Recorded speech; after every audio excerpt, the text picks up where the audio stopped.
चिन्हों पर उमड़ते आ रहे हम। स्वावलंबन हित स्वदेशी त्याग सादा सौम्य जीवन, एकात्म मानव हो सदा सब धर्म का परिपूर्ण पालन।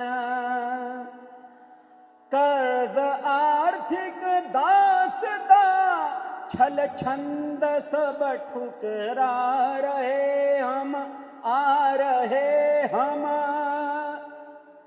आ रहे हम, आ रहे हम, आ रहे हम। ओ भगीरथ चरण चिन्हों पर उमड़ते आ रहे हम। ललित लहरों में नया युग नवल गंगा ला रहे हम, आ रहे हम, आ रहे हम, आ रहे हम, आ रहे हम, आ रहे हम, आ रहे हम।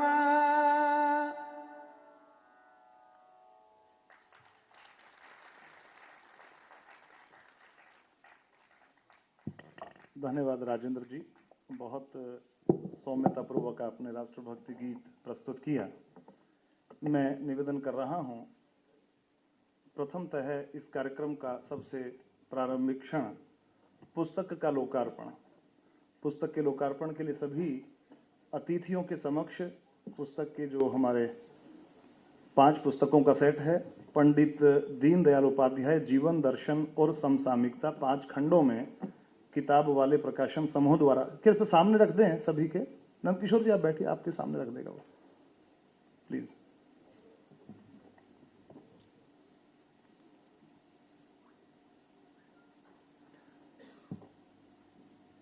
इन पुस्तकों को कृपया सभी अपने स्थान पर जो अतिथिगण हैं वो खड़े होंगे और इन पुस्तकों को खोल के 5 पुस्तकों में जो प्रथम खंड है उसको सबसे ऊपर खोल करके उसको लोकार्पित करेंगे। और इस पुस्तक विमोचन समारोह का जो सबसे प्रथम और सबसे महत्वपूर्ण हिस्सा है, पुस्तक का लोकार्पण करने के लिए कृपया सभी अपने अपने स्थान पर खड़े हो जाएं। करा दीजिए।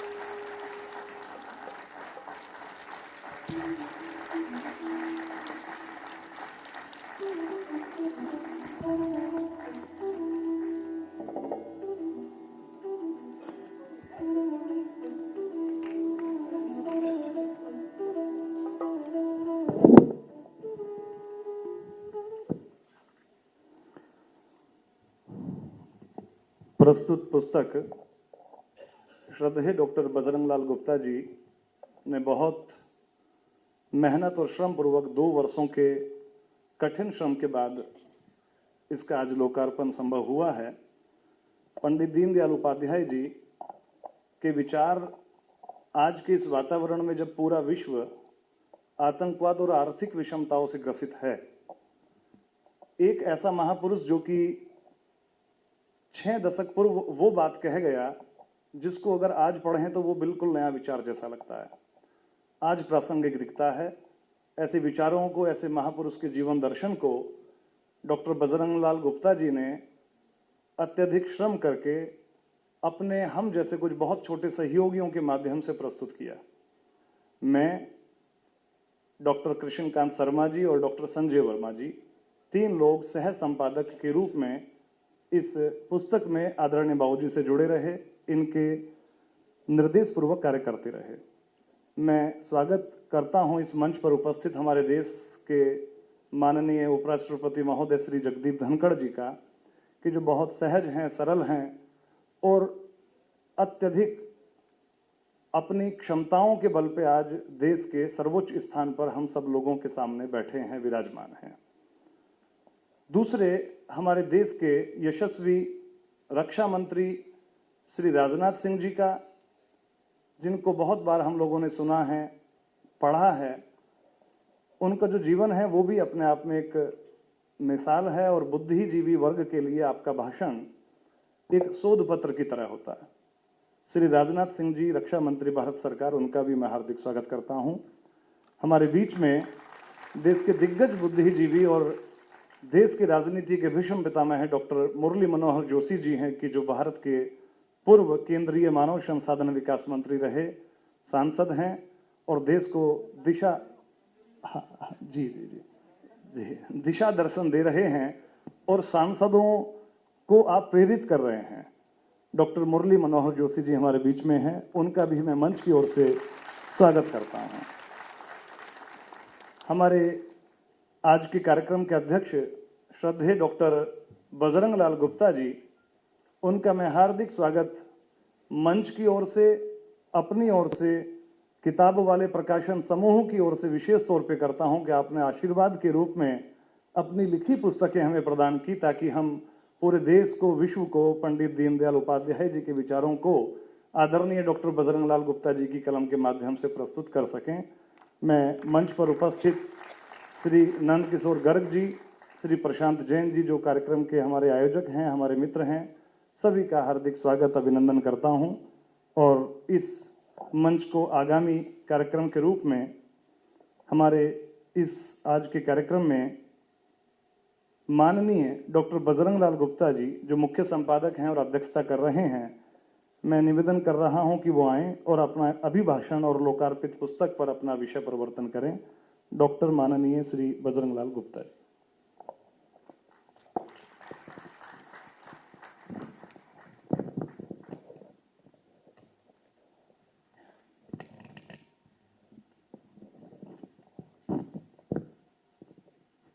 सम्माननीय उपराष्ट्रपति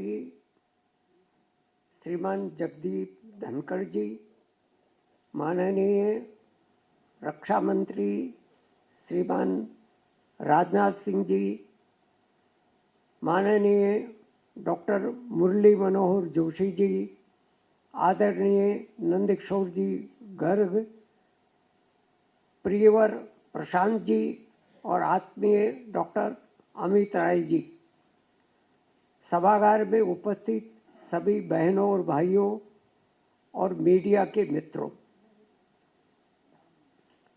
मैं सबसे पहले तो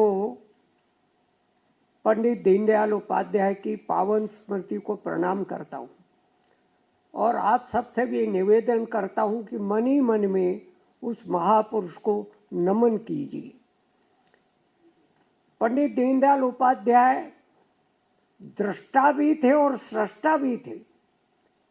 पंडित दीनदयाल उपाध्याय सिद्धांत और व्यवहार के समन्वय के अद्भुत व्यक्तिमत्व थे। पंडित जी ने अप्रैल 1965 को मुंबई में 4 दिन 4 व्याख्यान दिए। उसका जो संकलन हुआ उसी का नाम एकात्म मानववाद पड़ गया। कालांतर में हमने उसको एकात्म मानव दर्शन कहना प्रारंभ किया। दीनदयाल जी ने कहा कि इतने वर्षों की स्वतंत्रता के बाद में भी इस स्वतंत्रता में स्व कहाँ है, स्वत्व कहाँ है, अस्मिता कहाँ है, आत्म तत्व कहाँ है। अभी भी हम विचार और व्यवस्था दोनों दृष्टियों से पश्चिम की नकल कर रहे हैं। इससे भारत को अपना रास्ता बनाना है।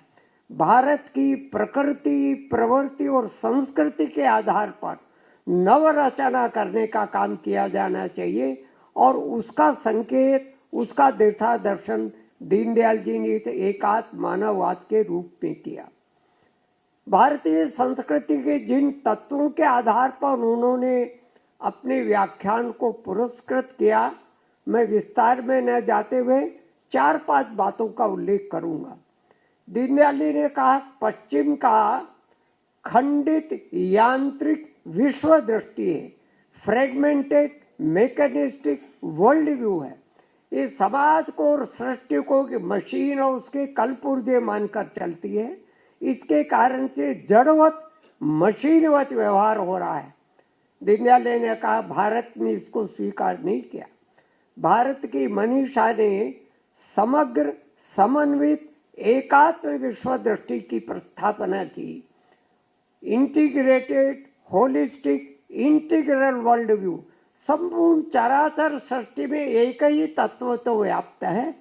हमारे उपनिषदों में कहा सर्वम खलुइदं ब्रह्म, और इसको आजकल पार्टिकल फिजिक्स ने भी बोसोन पार्टिकल और गोड पार्टिकल के नाम से स्वीकार कर लिया है। दीनदयाल जी ने कहा व्यक्ति भी ठीक से नहीं समझा जा रहा। व्यक्ति को social animal, political animal, mechanical man, biological man, और हम अर्थशास्त्र में जिस विषय को मैं पढ़ाता रहा उसमें इकोनॉमिक मैन, अर्थ मानव का, अर्थात एक ऐसा व्यक्ति जो केवल और केवल धन मिलेगा तो काम करेगा, नहीं तो नहीं मिलेगा।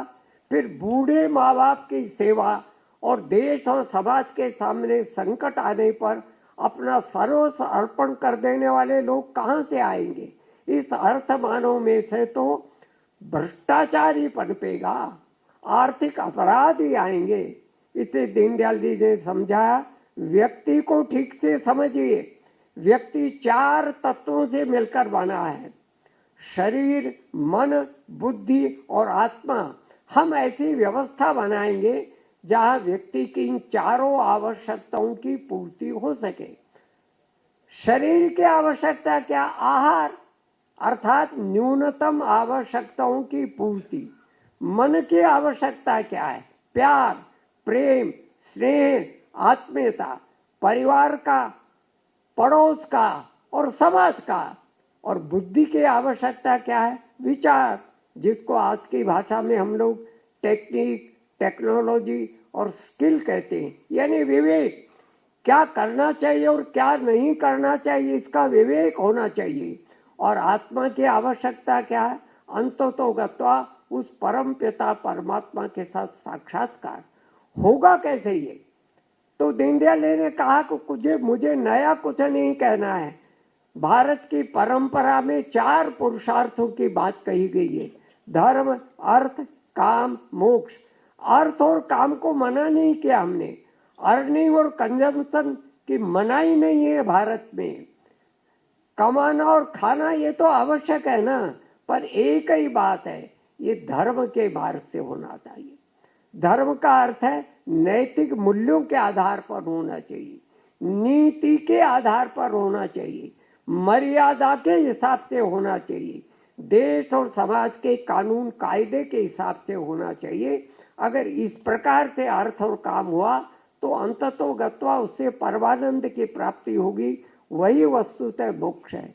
दीनदयाल ने कहा विविधता में एकता ये भारतीय संस्कृति का अंतर्यामी सूत्र है। सब एक जैसे तो नहीं हो सकते, सब एक जैसे रंग रूप वाले, एक जैसे स्वभाव वाले, एक जैसे कद काठी वाले, एक जैसे वेश वाले, एक जैसे परंपरा वाले, एक जैसे मतमतांतर को मानने नहीं वाले हो सकते। विविधता रहेगी। विविधता समाज का सत्य और सौंदर्य दोनों है, इसको स्वीकार करना चाहिए। पर भारत ने विविधता के बीच संघर्ष नहीं होने दिया, टकराहट नहीं होने दिया। क्यों नहीं होने दिया? हमने इस विविधता में एकता के सूत्र खोजे और उनको प्रतिष्ठापित किया। दुर्भाग्य ऐसा हो गया, आज हम उसको भूल गए, फिर से उसको प्रतिष्ठापित करने की आवश्यकता है। अगर ऐसा किया तो समाज में सब प्रकार से आनंद की प्राप्ति होगी। हमारे यहाँ तो उपनिषदों में कहा गया ना, एकम सद विप्रा बहुधा वदंती। सत्य तो एक ही है। विद्वान लोग, मनीषी लोग संदर्भ और समय के हिसाब से उसकी व्याख्याएं अलग अलग करते हैं। इसी को जैन दर्शन ने शादवाद और अनेकांतवाद का नाम दिया उन्होंने। फिर दीनदयाल जी ने कहा ये व्यक्ति और समाज के बीच नाता और रिश्ता कैसा रहना चाहिए, इसको भी हमने ठीक से नहीं समझा। पश्चिम ने व्यष्टि और समष्टि की भिन्न भिन्न इकाइयों के बीच में जो नाता रिश्ता माना है वो कंसेंट्रिक रिलेशनशिप है, संकेंद्रीय संरचना है, अर्थात सब अपने अपने घेरे में बंद है, दूसरे के सुख दुख से कोई लेना देना नहीं, असंवेदनशील व्यवस्था निर्माण होती है। पर भारत ने कहा अखंड मंडलाकार होना चाहिए, स्पाइरल होना चाहिए, सर्पिल होना चाहिए, घेरे अलग अलग रहेंगे पर एक घेरा दूसरे घेरे से जैविकीय रूप से जुड़ा होगा। जैसे सांप को कुंडली मारे हुए देखा होगा हमने, घेरे अलग अलग है, पूंछ को पिंच चुबो दी तो खड़ा हो जाता है वो सारा। तो ऐसा हर एक के सुख दुख में साझेदारी और भागीदारी रहना चाहिए। फिर दीनदयाल ने कहा समाज क्या है, समाज भी 4 तत्वों से मिलकर बनता है। दीनदयाल जी ने कहा देश, जन, चिति और संविधान व्याख्या का विषय है, मैं समय के कारण से उसको विस्तार में नहीं जाना। और व्यष्टि और समष्टि, व्यक्ति और समाज को जोड़ने वाले भी दीनदयाल जी ने कहा 4 तत्व है, शिक्षा, कर्म, योगक्षेम और यज्ञ, ये 4 तत्व है। प्रकृति को कैसा देखना, तो दीनदयाल जी ने कहा, हमारे मनीषियों ने कहा कि प्रकृति को माँ या देव माना है हमने, इससे प्रकृति का शोषण नहीं किया, प्रकृति का दोहन किया।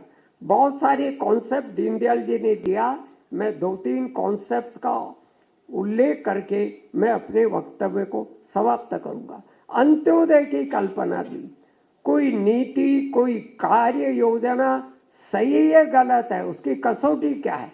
पंक्ति में खड़े हुए अंतिम व्यक्ति के जीवन में अगर सुधार होता है तो आपकी योजना सही है, आपकी नीति सही है, नहीं तो बदल करिए उसमें से। और दीनदयाल जी ने एक बहुत महत्व का कॉन्सेप्ट दिया, अर्थायाम का। जैसे शरीर के स्वास्थ्य के लिए प्राणायाम आवश्यक है, दीनदयाल जी ने समझाया हमको, ऐसी अर्थव्यवस्था के स्वास्थ्य के लिए अर्थायाम आवश्यक है। क्या अर्थायाम है? देश में न अर्थ का अभाव होना चाहिए, न अर्थ का प्रभाव होना चाहिए। अर्थ का अभाव हो गया तो बिलो पॉवर्टी लाइन लोग रहेंगे ना, भूखे मरेंगे ना, लॉ एंड ऑर्डर की समस्या खड़ी हो जाएगी ना। बुभुक्षितम किम न करोति पापम, भूखा आदमी क्या पाप नहीं कर देता है। और अर्थ का प्रभाव भी होना नहीं होना चाहिए। लग्जूरियस लाइफ भी ठीक नहीं है, धन का केंद्रीकरण हो जाएगा, कुछ लोगों के हाथों में पैसा चला जाएगा, वो भी ठीक नहीं है। और हम अर्थ को ही, धन को ही सब कुछ मान लेंगे, वो भी ठीक नहीं है। सर्वे गुणा कांचनम आश्रयन्ति, ऐसे हमारे यहाँ कहा गया, वो ठीक नहीं है। तो ये कैसे होगा? न अर्थ का अभाव हो, न अर्थ का प्रभाव हो। उसके लिए भी दीनदयाल जी ने 3 बातें बताई। उत्पादन में वृद्धि, उत्पादन बढ़ेगा देश का तो फिर अर्थ का अभाव समाप्त हो जाएगा ना। और फिर भोग में संयम होना चाहिए, सीमित संयमित भोग, सस्टेनेबल कंजम्पशन, जिसका विस्तार से व्याख्या हमारे माननीय जोशी जी ने अपनी पुस्तकों में की है। कंजम्पशन असीमित नहीं चाहिए और वितरण में समानता, ये 3 बातें होंगी तो फिर कुल मिलाकर के ये अर्थायाम होगा। कुल मिलाकर दीनदयाल जी ने जो कुछ कहा उसमें से 3 नीतिगत सूत्र मिलते हैं। हर पेट को रोटी, हर खेत को पानी और हर हाथ को काम। ये नीति नियंताओं ने ये 3 सूत्रों को पकड़ना। दीनदयाल जी ने जो कुछ कहा उसको मैं एक वाक्य में संक्षेप में प्रकट किया करता हूं। अतीत का गौरव, वर्तमान का यथार्थवादी आकलन और वर्तमान की महत्वाकांक्षा लेकर चिति के प्रकाश में, अब ये सब कॉन्सेप्ट है, चिति के प्रकाश में विराट का जागरण कर हम भारत के पुनरुत्थान के लिए नव रचना करने का संकल्प करें और उसके लिए अपने आप को समर्पित कर दें। यही दीनदयाल जी का दिग्दर्शन और मार्गदर्शन है। आप सब लोगों का हृदय के अंतःस्थल से बहुत बहुत आभार, बहुत बहुत धन्यवाद।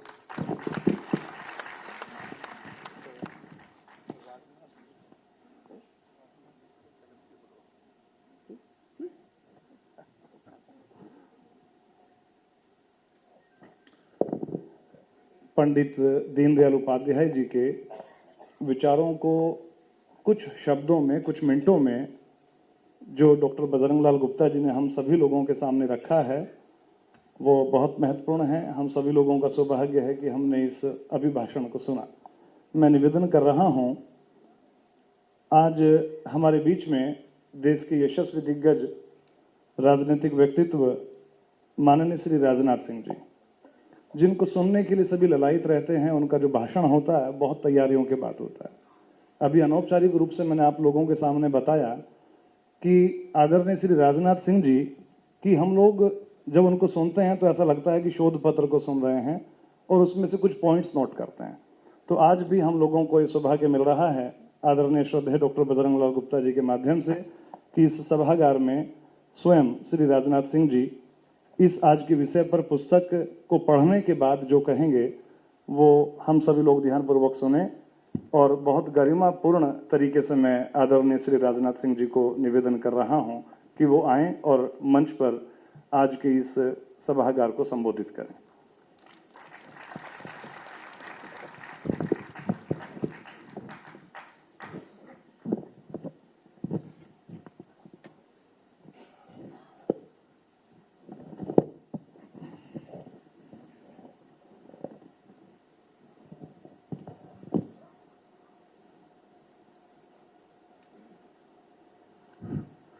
भारत गणतंत्र के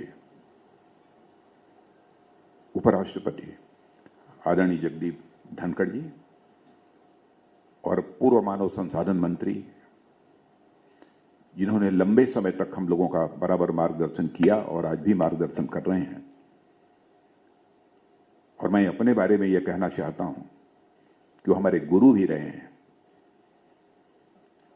और राजनीतिक क्षेत्र में भी उन्होंने मेरा सदैव मार्गदर्शन किया है। ऐसे श्रद्धेय डॉक्टर मुरली मनोहर जी जोशी और इस पुस्तकों के मुख्य संपादक आदरणीय डॉक्टर बजरंग लाल जी गुप्ता, इनके बारे में जो कुछ भी कहना होगा मैं अपने भाषण में ही कहूंगा। और इस पुस्तकों के प्रकाशक श्री प्रकाश जी जैन, सह संपादक एवं कार्यक्रम संयोजक डॉक्टर अमित राय जी जैन और श्रीमान नंद किशोर जी गर्ग इस संस्था के संस्थापक भी हैं और साथ ही साथ पूर्व विधायक भी हैं। और इस सभागार में मौजूद सभी सम्मानित बहनों एवं भाइयों, जैसा अमित जी ने आपको बतलाया कि जब मैं विदेश प्रवास पर था उसी समय इन पुस्तकों को पूरी तरह से पढ़ने का अवसर तो प्राप्त नहीं हुआ, लेकिन आंशिक रूप से इन पुस्तकों का थोड़ा अध्ययन किया और मैंने अपना भाषण भी तैयार किया। लेकिन जब हमारी आदरणीय बजरंग लाल जी से बात हो रही थी तो मैंने कहा कि 35-40 मिनट लग सकते हैं। तो उन्होंने कहा समय तो निर्धारित है। तो मैं आदरणीय बजरंग लाल जी के स्वभाव को मैं जानता हूं, कितने अनुशासित रहते हैं और लोगों को कितना अनुशासित रखते हैं। तो मैंने कहा कितने मिनट बोलना चाहिए? तो उन्होंने कहा कि 15 मिनट। तो मुझे कल फिर बैठकर अपने उस भाषण को छोटा करना पड़ा और लिखना पड़ा।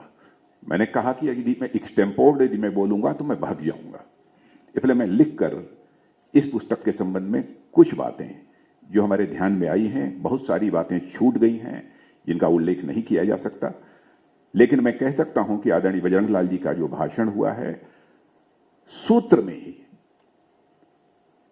उसको मैं कॉम्प्रिहेंसिव मानता हूं।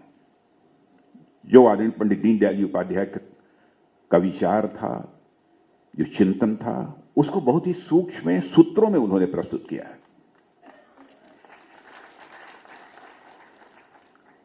और आप सभी जानते हैं कल पंडित दीनदयाल जी उपाध्याय की जयंती है।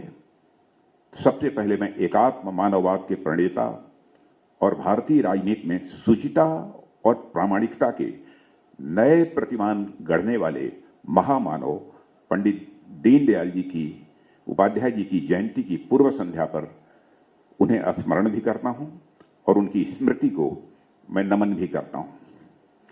आज हम सब उनके जीवन दर्शन और उनके दर्शन की समसामयिकता पर 5 खंडों में प्रकाशित पुस्तक के विमोचन के लिए यहां पर उपस्थित हुए हैं। इन पुस्तकों का संपादन आदरणीय बजरंग लाल जी गुप्त ने किया है, जिन्हें मैं मौजूदा समय में भारत के सम्मानित आर्थिक चिंतक और विचारक के रूप में देखता हूं, और जिन लोगों ने भी इन्हें सुना होगा वह भी मेरे इस विचार से सहमत होंगे। यह पुस्तक 5 खंडों में लिखी गई है। दीनदयाल जी के 5 वैचारिक पक्षों की यह विस्तृत विवेचना प्रस्तुत करती है।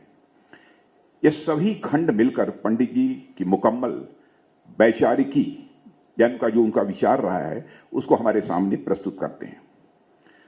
साथियों, पंडित दीनदयाल जी उपाध्याय द्वारा मानवता को एक अनमोल देन एकात्म मानववाद है, और यह भारतीय समाज की परिस्थितियों और आवश्यकताओं की उपज है, जिसे पंडित दीनदयाल जी उपाध्याय ने एक दर्शन के रूप में हमारे सामने प्रस्तुत किया।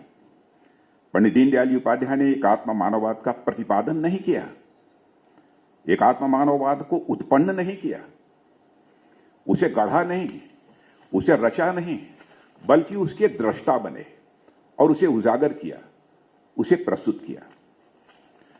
मित्रों, एकात्म मानववाद भारतीय मन की प्रकृति है, भारतीय मन का संस्कार है, जो आज से नहीं सदियों सदियों से चला आ रहा है। और पंडित जी भारतीय संस्कृति की पहली एवं एक महत्वपूर्ण विशेषता को उजागर करते हुए कहते हैं कि यह संपूर्ण जीवन का, संपूर्ण सृष्टि का यह संकलित विचार करती है, और इसका दृष्टिकोण एकात्मवादी यानी इंटीग्रल है। टुकड़ों टुकड़ों में विचार करना विशेषज्ञ की दृष्टि से ठीक हो सकता है, परंतु व्यवहारिक दृष्टि से यह कदापि उपयुक्त नहीं है। स्वतंत्रता प्राप्ति के पश्चात देश के सामने समस्याएं खड़ी हुई कि देश को किस दिशा में आगे बढ़ना चाहिए। देश के सामने अनेक दिशाएं थीं। पश्चिम में प्रचलित राष्ट्रवाद, मैं अपने राष्ट्रवाद की बात नहीं कर रहा हूं, पश्चिम में प्रचलित राष्ट्रवाद की अपनी अवधारणा थी, प्रजातंत्र की अपनी अवधारणा थी, इसके साथ एक और कैपिटलिज्म था, तो दूसरी ओर सोशलिज्म था। इन सभी व्यवस्थाओं की अपनी अपनी विशेषताएं भी थी और अपनी अपनी खामियां भी थी। कोई भी विचार अपने में पूर्ण नहीं था। इसके अलावा पंडित जी कहते हैं कि इन सभी विचारों का आदर्श व्यवहार में एक दूसरे के लिए घातक बन जाता है। वह कहते हैं आगे कि पश्चिम से प्रचलित राष्ट्रवाद विश्व शांति के लिए खतरा पैदा करता है। प्रजातंत्र पूंजीवाद के मेल से शोषण का कारण बन गया है। पूंजीवाद को समाप्त कर समाजवाद आया तो उसने प्रजातंत्र तथा उसके साथ ही व्यक्ति की स्वतंत्रता की ही बलि ले ली। यानी इन सभी विचारों में अनेक अच्छी बातें हैं, पर इन सभी अच्छी बातों के बीच तालमेल कैसे बिठाया जाए, यह एक यक्ष प्रश्न उपस्थित था स्वतंत्र भारत के सामने। मित्रों, जहां से इन विचारों का उदय हुआ था यानी पश्चिम, वह भी इन विचारों के बीच तालमेल बिठाने का कार्य नहीं कर पाया। पश्चिम को अपने इतिहास में जितनी विकृतियां झेलनी पड़ी, जितनी तकलीफें पैदा हुई, उनका यही कारण है कि उसने मानव को एक सीमित दृष्टिकोण से देखा और उसके एक हिस्से पर ही विचार किया। एक सिरा पकड़ा तो दूसरा सिरा छूटा, दूसरा पकड़ा तो तीसरा छूटा। पंडित जी ने इसी का विश्लेषण किया कि उनके जीवन में तमाम समृद्धि के बाद भी वे सुखी नहीं हैं, यानी उनकी जीवन पद्धति में कहीं न कहीं कोई मौलिक कमी अवश्य है। इसका कारण यह बताते हैं कि पश्चिम के लोग मानव पर समग्र तरीके से विचार नहीं कर पाए। उन्होंने मनुष्य को केंद्र में रखा और उसे एकमात्र कंजम्पशन मशीन की दृष्टि से देखा और समस्त भौतिक संसाधनों को उसकी पूर्ति का माध्यम समझा। अब उपभोग का तो कहीं कोई अंत है नहीं, इच्छाओं का कोई अंत तो है नहीं, पर संसाधनों की सीमा जरूर है। पर उपभोग की इच्छा पूर्ण न होने पर मानव या तो अवसाद से गुजरता है या फिर उपभोग की पूर्ति के लिए असामाजिक कृत्यों में लिप्त होता है। यह दोनों ही स्थितियां समाज और व्यक्ति के लिए हितकर नहीं है। आप सभी नहीं तो आप में से निश्चित रूप से कुछ लोगों ने इकिगाई, ये जापानी जीवन दर्शन के बारे में थोड़ा बहुत कभी न कभी पढ़ा होगा। इसके अनुसार स्वस्थ और लंबा जीवन इस बात पर निर्भर करता है कि कोई मनुष्य अपने परिवार और समाज से कितना जुड़ा हुआ है। पर मनुष्य को केंद्र में रखने और मात्र उसकी इंडिविजुअलिटी को प्राथमिकता देने का यह भी परिणाम हुआ कि मनुष्य धीरे धीरे आत्म केंद्रित होने लगा। प्रत्येक मनुष्य अपने अपने संकीर्ण हितों को ऊपर रखने लगा और समाज से कटने लगा। यह मानव के ऊपर एकांगित दृष्टि से विचार करने का ही परिणाम था। साथियों, ऐसे में पंडित दीनदयाल जी उपाध्याय मानव के ऊपर संपूर्णता में विचार करते हैं। वह मानव को तन, मन, बुद्धि और आत्मा का समुच्चय बतलाते हैं, जैसा आदरणीय बजरंग लाल जी ने कहा, और इन चारों की संतुष्टि या प्रगति को ही मानव की प्रगति बताते हैं। व्यक्ति के व्यक्तित्व का समग्र विकास इन चारों की न्यूनतम आवश्यकताओं को पूरा करके ही संभव है। तन की क्या आवश्यकता है? तन में सब कुछ है। हमारे मुंह है, आंख है, बहुत हाथ है, बहुत सारी चीजें हैं। बहुत विस्तार में नहीं जाना चाहता हूं। यानी हमारी जितनी इंद्रियां हैं, इंद्रियों की भी आवश्यकताएं होती हैं। अब मुंह को क्या चाहिए, आंख को क्या चाहिए, आप जानते हैं। स्वादिष्ट भोजन चाहिए, इसके लिए आंखों के लिए अच्छा दृश्य चाहिए। मैंने बहुत सारी आवश्यकता, विस्तार में नहीं जाना चाहता हूं। पहनने के लिए अच्छे कपड़े चाहिए। तन के सुख के लिए सब सारी चीजें आवश्यक है। मनुष्य को कैसे प्राप्त होंगी? इसके लिए धन की आवश्यकता होगी। और मन की क्या भूख होती है? मन की मान, सम्मान, प्यार, जो बहुत सारी चीजें जो बतलाई है आदरणीय बजरंग लाल जी, उसके विस्तार में भी नहीं जाता। बुद्धि की आवश्यकता ज्ञान होती है और आत्मा की आवश्यकता उन्होंने कहा भगवान। प्रश्न लोग खड़ा करते हैं कि आत्मा है कहां? मित्रों, जब कभी अपने बिछड़े हुए छोटे बच्चे को यदि कोई मां अपने सीने से लगा लेती है, 4 दिन, 6 दिन, 8 दिन के बाद जब मिलती है, तो उसको जिस सुख की अनुभूति होती है वह शरीर का सुख नहीं होता है, वह आत्मा का सुख होता है। इसे ही आत्मिक सुख कहते हैं। मैं बहुत विस्तार में न जाते हुए मैं संक्षेप में कहना चाहूंगा, तन के सुख के लिए धन धान चाहिए, मन के सुख के लिए मान सम्मान चाहिए, बुद्धि के सुख के लिए ज्ञान चाहिए और आत्मा के सुख के लिए भगवान चाहिए। व्यक्ति के व्यक्तित्व का कॉम्प्रिहेंसिव डेवलपमेंट, व्यक्ति के व्यक्तित्व का समग्र विकास तभी संभव है जबकि इन चारों की मूलभूत आवश्यकताएं पूरी हो। नहीं, कॉम्प्रिहेंसिव डेवलपमेंट नहीं हो सकता। अब जैसे यहां पर मैं देख रहा हूं कुछ शिक्षक भी यहां पर बैठे हुए हैं, आप लोगों ने पढ़ा होगा। मान लीजिए थोड़ी देर के लिए आत्मा एक सर्किल है। आत्मा सर्किल हो नहीं सकती, इसकी कोई सीमा नहीं है, लेकिन मान लीजिए अब जैसे कोई बड़ी से बड़ी समस्या का समाधान हम मानकर करते हैं कि let us consider that total amount was a. मान लिया पूरा धन ए था और उस आधार पर बड़ी से बड़ी मैथमेटिकल प्रॉब्लम को हम सॉल्व कर लेते हैं। तो मान लीजिए आत्मा एक सर्किल है, तो आपका आत्मिक सुख बढ़ता चला जाएगा। यानी आत्मा यह जो सर्किल है, इसका सर्कमफेरेंस जैसे जैसे बढ़ाते चले जाएंगे, उसी रेशियो में मैग्नीट्यूड ऑफ सुख की मात्रा, आनंद की मात्रा स्वाभाविक रूप से बढ़ती चली जाएगी। यदि मैथमेटिकल इक्वेशन में इसे कहना हो तो हम कह सकते हैं कि circumference of atma is directly proportional to the magnitude of sukh. Circumference of Atma is directly proportional to the magnitude of Anand. Circumference of Atma is directly proportional to the magnitude of Paramanand.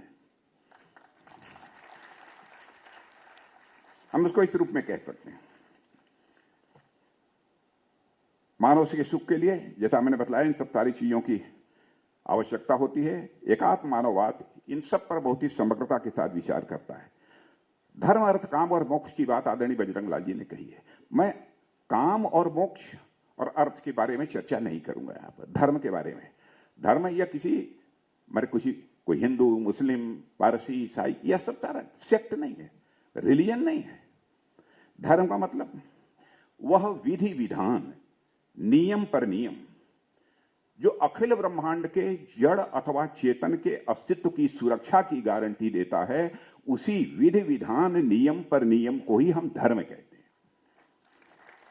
अखिल ब्रह्मांड का जड़ अथवा चेतन जो उसके अस्तित्व, जो विधि विधान, नियम पर नियम उसके अस्तित्व की सुरक्षा के साथ साथ उसके परिपालन की, उसके अस्तित्व की सुरक्षा की गारंटी देता है, उसे हम धर्म कहते हैं। जो विधि विधान, नियम पर नियम अखिल ब्रह्मांड के जड़ अथवा चेतन के अस्तित्व की सुरक्षा, उसके परिपालन और संवर्धन के साथ साथ विकास की गारंटी देता है, उसी विधि विधान, नियम पर नियम को हम धर्म कहते हैं। इस रूप में धर्म को लिया जाना चाहिए। साथियों, तन, मन, बुद्धि और आत्मा की अवधारणा केवल मनुष्य पर ही लागू नहीं होती है।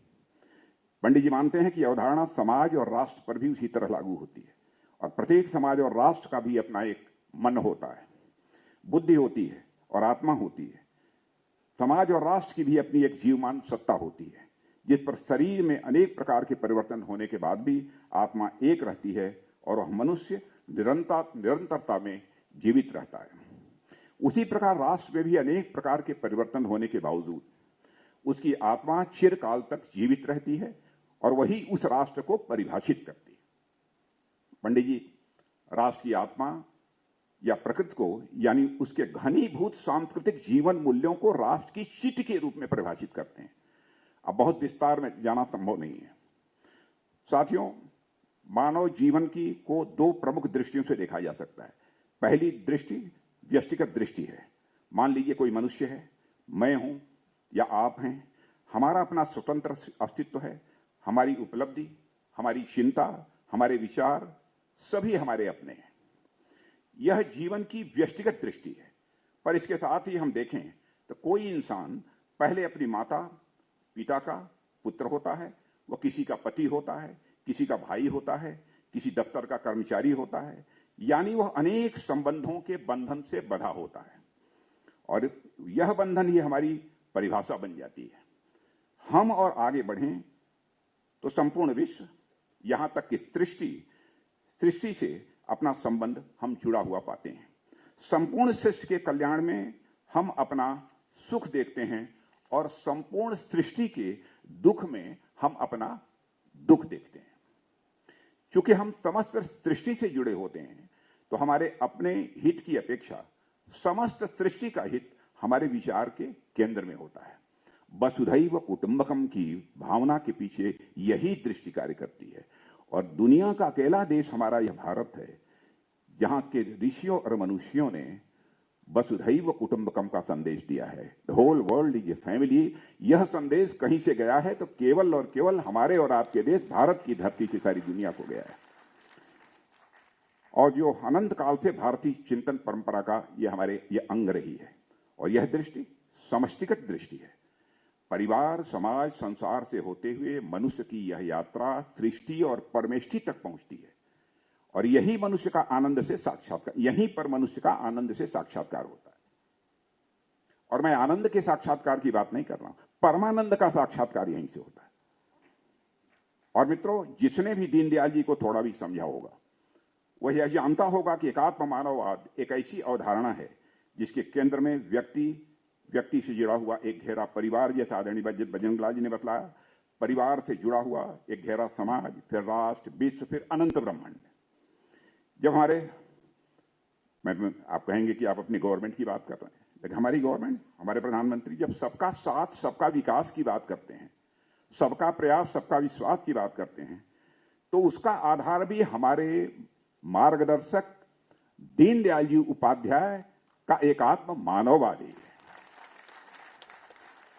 मित्रों, जब भी हम दीनदयाल जी की बात करते हैं तो लोग सबसे पहले जिस कथन को याद करते हैं, 3 बातें उन्होंने बताई, लेकिन एक की मैं यहां पर चर्चा करूंगा। हर हाथ को काम, हर खेत को पानी, उन्होंने ही कहा था। यह एक ऐसा काम है जो लंबे समय तक इस देश में आर्थिक नियोजन का कभी हिस्सा ही नहीं रहा। आजादी के बाद पहली बार अटल जी ने देश के गांव, गरीब और किसान को अपनी नीतियों का केंद्र बनाया था और आज यह सरकार भी उसी रास्ते पर बड़े पैमाने पर काम कर रही है। दीनदयाल जी का विचार था कि हमारे सांस्कृतिक मूल्य, जो अपने राष्ट्र जीवन के लिए ही नहीं सारे संसार के लिए अत्यंत उपयोगी हैं, हमें उनकी रक्षा करनी चाहिए। आज पूरी दुनिया एक ग्लोबल विलेज की तरह हो गई है और हर देश अपने एक्शन से पूरी दुनिया पर असर डालता है और इन सब में विश्व शांति और सौहार्द के प्रति हमारी एक सांस्कृतिक प्रतिबद्धता रही है, जिस पर हम हमेशा कायम रहे हैं।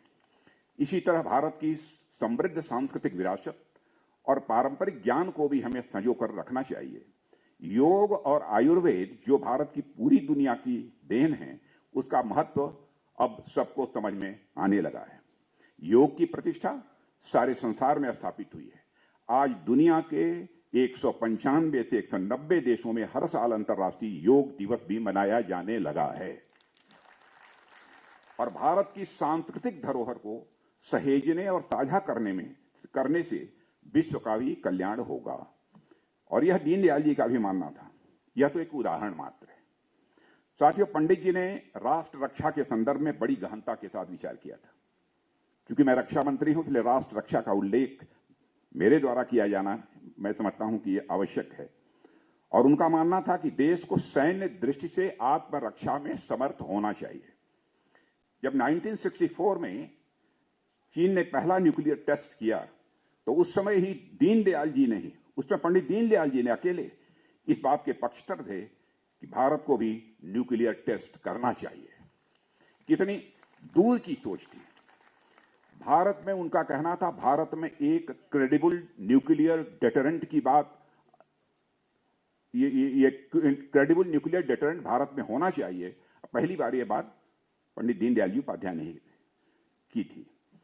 अटल जी ने 1908 में राजस्थान की वीरभूमि पर 5 परमाणु धमाके किए, तो उनके सामने लक्ष्य किसी देश पर एटम बम डालना नहीं था, बल्कि एक डेटरेंट रखना था। है हमारे पास भी कुछ। उस डेटरेंट के कारण ही भारत की सेना में आज आत्मरक्षा का एक विश्वास भी पैदा होता है।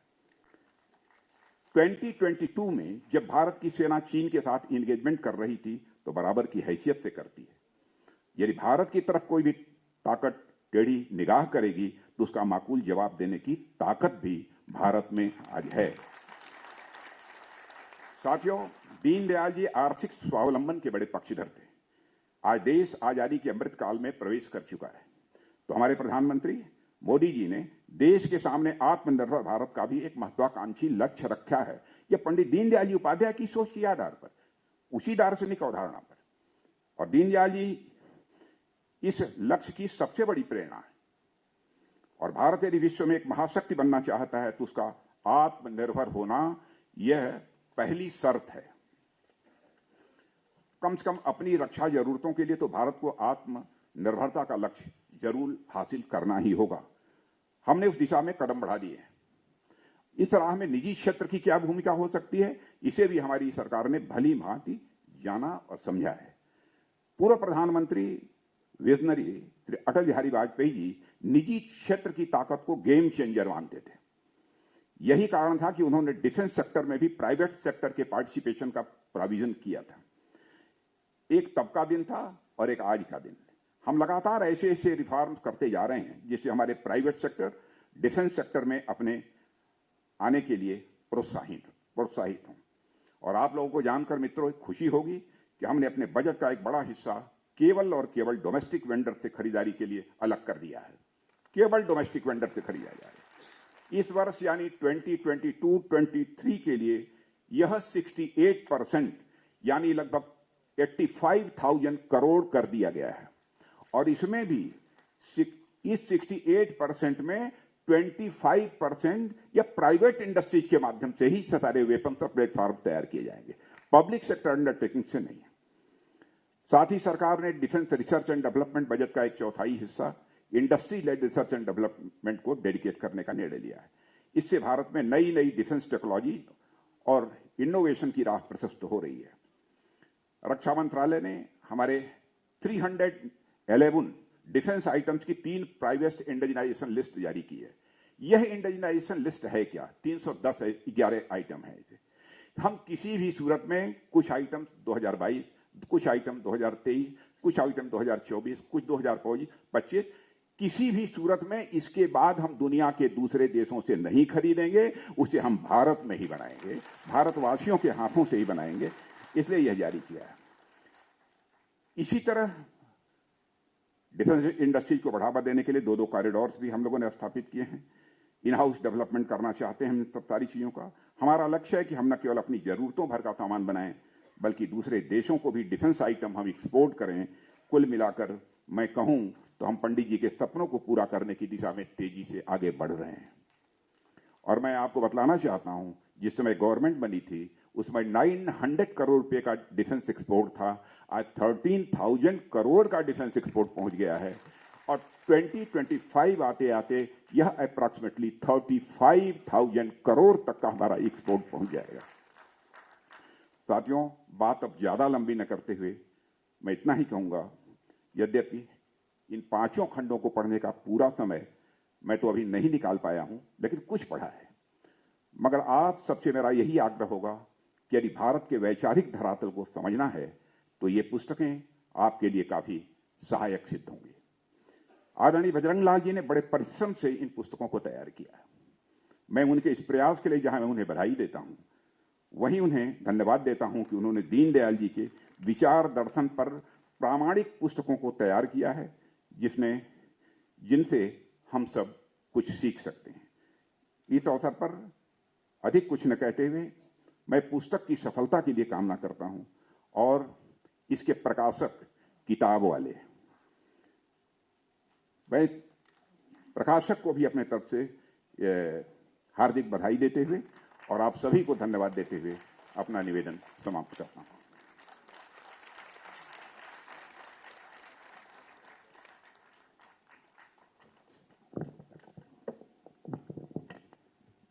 आदरणीय श्री राजनाथ सिंह जी का वक्तव्य हम सभी लोगों ने सुना।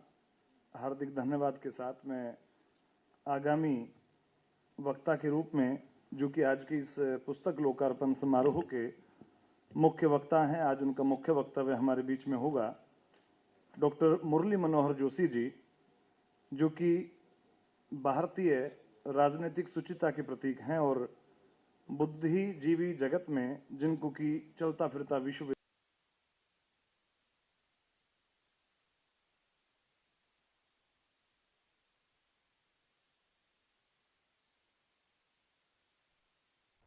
तो राजधानी दिल्ली में पंडित दीनदयाल उपाध्याय जीवन दर्शन और समसामयिकता विषय और इसके 5 खंडों पर आज पुस्तक लोकार्पण समारोह हो रहा है, जिसपे उपराष्ट्रपति जगदीप धनखड़ जिसमें हिस्सा ले रहे हैं। और अभी हमने सुना था रक्षा मंत्री राजनाथ सिंह जी ने अपना वक्तव्य रखा, जिसमें उन्होंने बताया कि किस तरह सरकार जो है वो पंडित दीनदयाल उपाध्याय का जो एकात्म मानववाद और अंत्योदय उनकी सोच थी उसको पूरा करने का काम करेगी। आइए सीधा लिए चलते हैं आपको फिर से कार्यक्रम में और सुनते हैं डॉक्टर मुरली मनोहर जोशी जी को।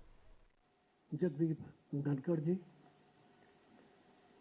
मुख्य अतिथि भारत के प्रतिरक्षा मंत्री और अब जिनको मैं कहता हूं कि रक्षा मंत्री, क्योंकि पहले जब भारत का मंत्री कहलाता था डिफेंस मिनिस्टर, तो उसका अर्थ था कि वो केवल डिफेंस करेगा, ऑफेंस नहीं कर सकता। मगर अभी जैसा राजनाथ जी ने बताया, तो मैंने कहा वो डिफेंस मिनिस्टर नहीं है, वो ऑफेंस मिनिस्टर भी हैं, यानी दोनों ही चीज़ करते हैं।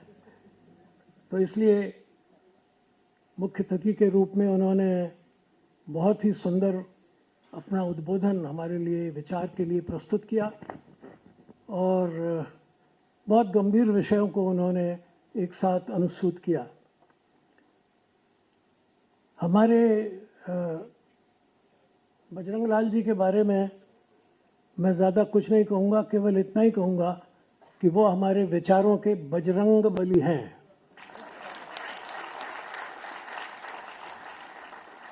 और जहाँ कहीं भी आवश्यकता होगी वो हमारे विचारों का प्रतिपादन और प्रक्षेपण जितनी सुंदरता से और मुखरता से करते हैं वो श्लाघनीय है और एक तरह से अनुकरणीय है। बहुत ही सरल शब्दों में परंतु हृदयग्राही शब्दों में वो अपना वचन हमेशा देते रहे। आज के कार्यक्रम के जो संयोजक हैं, ऐसे दो नाम इसमें दिखाई दे रहे हैं मुझको। एक तो अमित राय जैन जी और दूसरे नंदकिशोर जी गर्ग। नंदकिशोर जी गर्ग से मेरा बहुत पुराना परिचय था और अमित राय जी से अभी कुछ दिन पहले ही साक्षात परिचय हुआ। लेकिन मैं समझता हूँ कि वो पंडित दीनदयाल जी के विचारों को न केवल समझते हैं बल्कि हृदयंगम भी कर चुके हैं और बड़ी ही कुशलता से उन्होंने इन पुस्तकों को प्रकाशित करने में, संपादित करने में, क्योंकि वो संपादकों की जो नामावली है उसमें भी उनका स्थान है।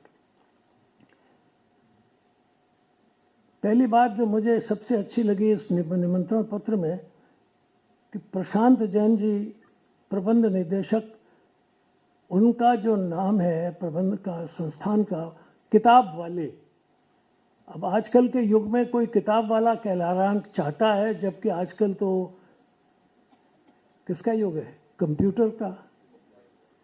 उसमें कोई आदमी हिम्मत के साथ ये कह रहा है कि मैं किताब वाला हूँ, मामूली बात नहीं है, कलेजे की बात है, छोटा मोटा नहीं है कलेजा।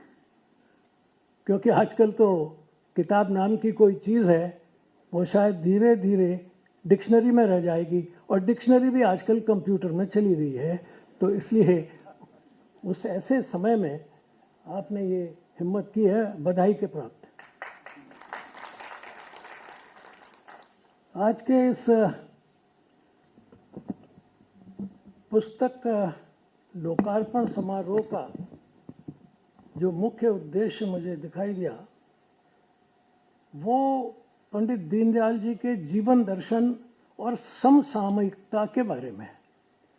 जीवन दर्शन के बारे में अपने माननीय बजरंग लाल जी ने और बड़े विस्तार से अभी हमारे मंत्री जी ने, श्री राजनाथ सिंह जी ने हमारे सामने सारा विषय प्रस्तुत किया।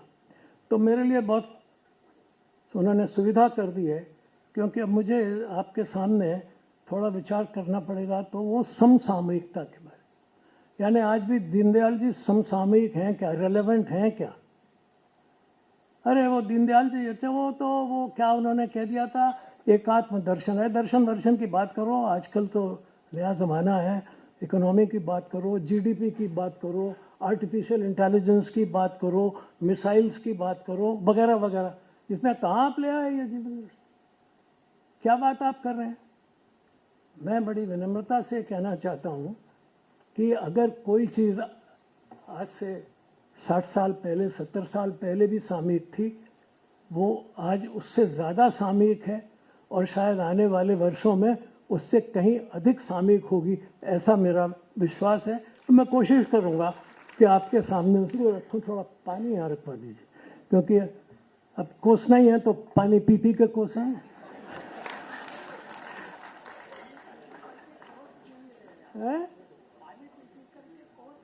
चलिए पोस देंगे फिर। हाँ, अच्छी तरह।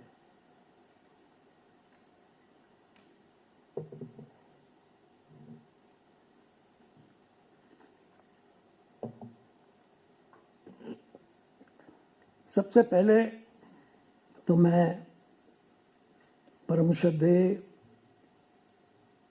आदरणीय पंडित दीनदयाल उपाध्याय जी के प्रति अपनी बहुत विनम्र श्रद्धांजलि अर्पित करता हूं।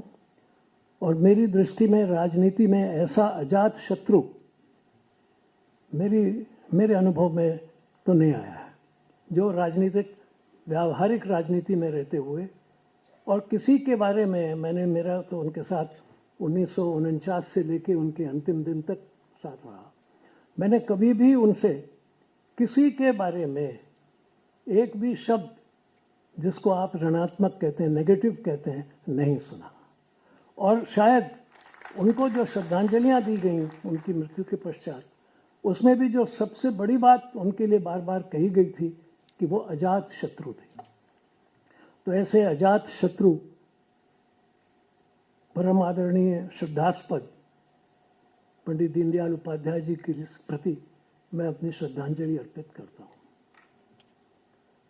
दूसरा, आज हम जिस परिवेश में बैठे हुए हैं, कमरे में तो बहुत आनंद के साथ बैठे हुए हैं, लेकिन कमरे के बाहर मौसम का क्या हाल है? सारे उत्तर प्रदेश में क्या हो रहा है? जगह जगह, मध्य प्रदेश में, बंगाल में, असम में क्या हो रहा है? राजस्थान में भी बाढ़ें आती हैं, बेहिसाब बाढ़ आ रही है।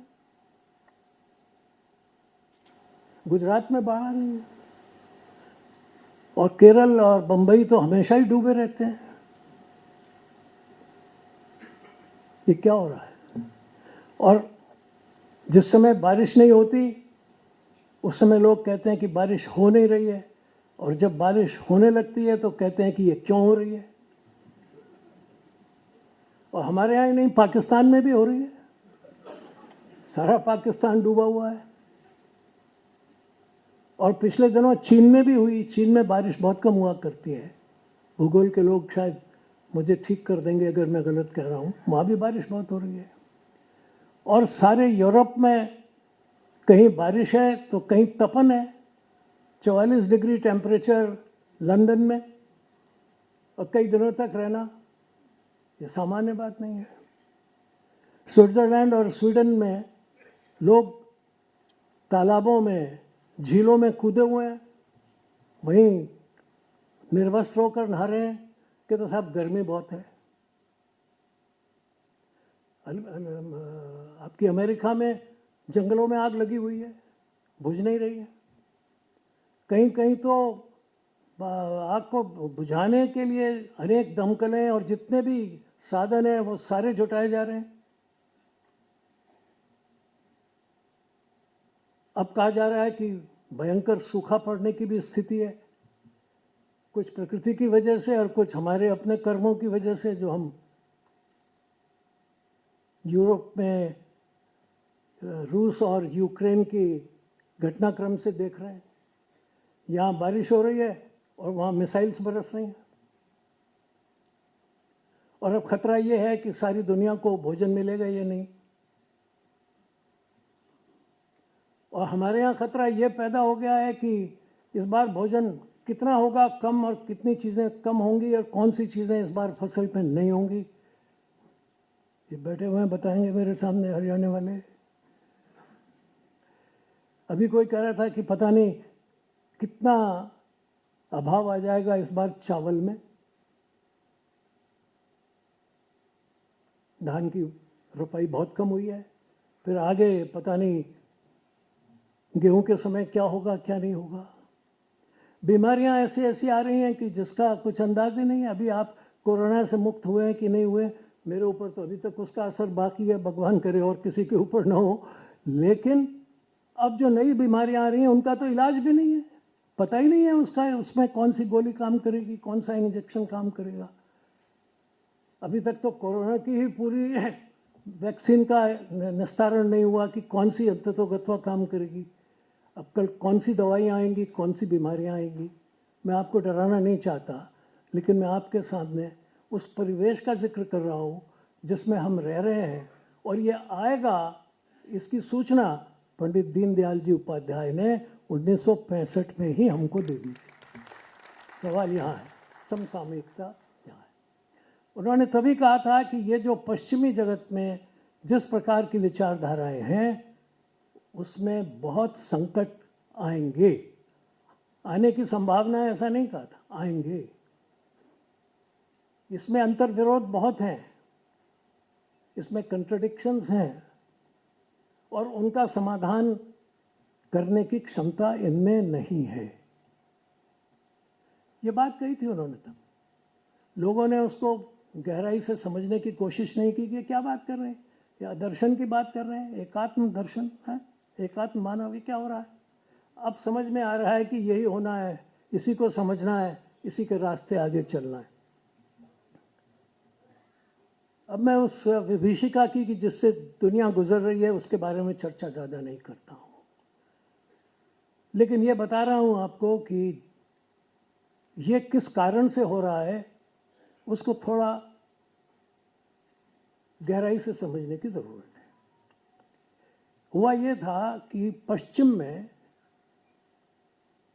एक वैज्ञानिक हुए जिनका नाम था दकार्त, दकार्ते बोलते हैं उनको, दकार्त फ्रेंच, रेने दकार्त। उन्होंने एक बात कही कि भाई मैं अपने को जानना चाहता हूँ।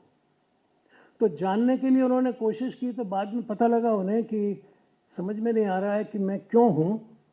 तो बाद में बोले कि मैं इसलिए हूँ क्योंकि मेरे पास एक दिमाग है, मैं सोचता हूँ। I think therefore I exist, मैं हूँ। यहाँ से बात शुरू हुई और फिर उन्होंने कहा कि ये दुनिया क्यों है, फिर मैं तो हूँ, दुनिया क्यों है, इसको कैसे समझा जाए। तो उन्होंने और उनके कई साथियों ने, जिसमें न्यूटन भी बहुत प्रमुख थे, उनका नाम, न्यूटन का नाम तो लोग ज़्यादातर जानते हैं, दकार्त का नहीं जानते। एक बेकन थे उनके साथी, उनका नाम भी बहुत कम लोग जानते हैं। फिलॉसफी के तौर पर बहुत से लोगों ने नाम सुना होगा। उन्होंने कहा भाई बहुत आसान बात है, अगर ये जो ब्रह्मांड है इसको समझना है तो ये कुछ काम कर रहा है, तो कैसे काम करता है पहले इसको देखो। तो उन्होंने कहा कि इसको कोई चलाने वाला होना चाहिए। तो कि चलाने वाली चीज कोई ऐसी है सामने, तो उनको दिखाई दी घड़ी। घड़ी उस समय की सबसे बड़ी मशीन थी। उन्होंने कहा घड़ी है, जैसे घड़ी चलती है ऐसे ही ब्रह्मांड भी चलता है। और जब घड़ी को देखना उन्होंने शुरू किया तो इसको कैसे समझाएं, तो उन्होंने कहा इसके पुर्जे पुर्जे अलग कर दो और उसके बाद में जोड़ लो, तो घड़ी कैसे बनती है, कैसे चलती है, समझ में आएगी। आजकल बहुत से बच्चे खिलौने में यही खेल करते रहते हैं। फिर अब तो खिलौने के बदले वो कंप्यूटर में ही खेलते हैं, वो एक अलग बात है। लेकिन तब ये था कि मशीन, मशीन माने घड़ी, घड़ी कैसे चलती है, उसको कोई चलाने वाला है। तो चलाने वाला है वो एक अलग चीज़ है, लेकिन ये मशीन तो सामने है ना। तो फिर इसका हमने देख लिया तरीका कि इसको तोड़ो और इसको फिर जोड़ के देख लो।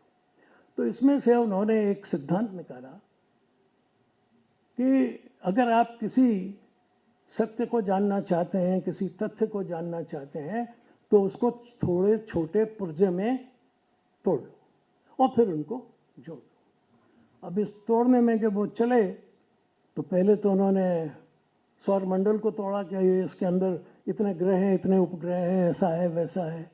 फिर आ गए वो अपनी धरती के ऊपर, इसमें इतनी चीज़ें हैं, इतने पहाड़ हैं, ये है वो है।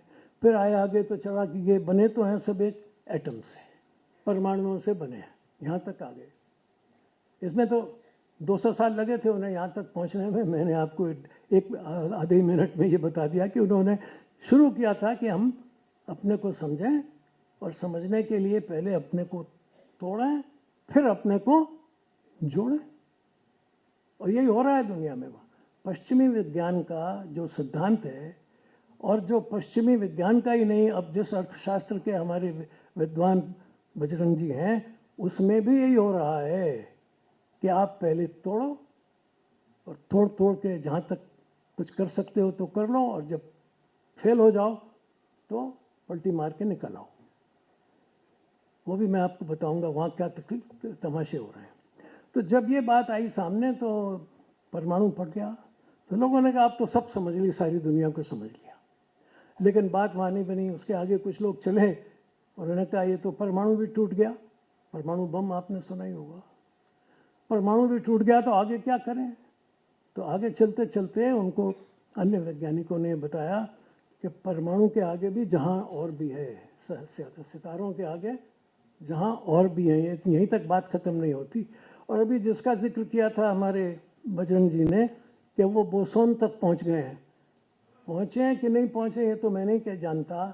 कोशिश कर रहे हैं कि उसको भी पकड़ के कुछ करें। मैं अपने वैज्ञानिक मित्रों से, कुछ मेरे छात्र भी वहाँ काम कर रहे हैं उसमें, मैं उनसे अक्सर कहता हूँ कि एक बात बस सुन लो मेरी बात, कि आप इस बोसोन को प्राप्त कर पाएंगे या नहीं। उसका गॉड पार्टिकल नाम है वैसे आजकल। तो मैंने कहा आप इस पार्टिकल को पाएंगे या नहीं, लेकिन गॉड को आप जरूर भूल जाएंगे, ये मेरी पक्की आपके सामने घोषणा है।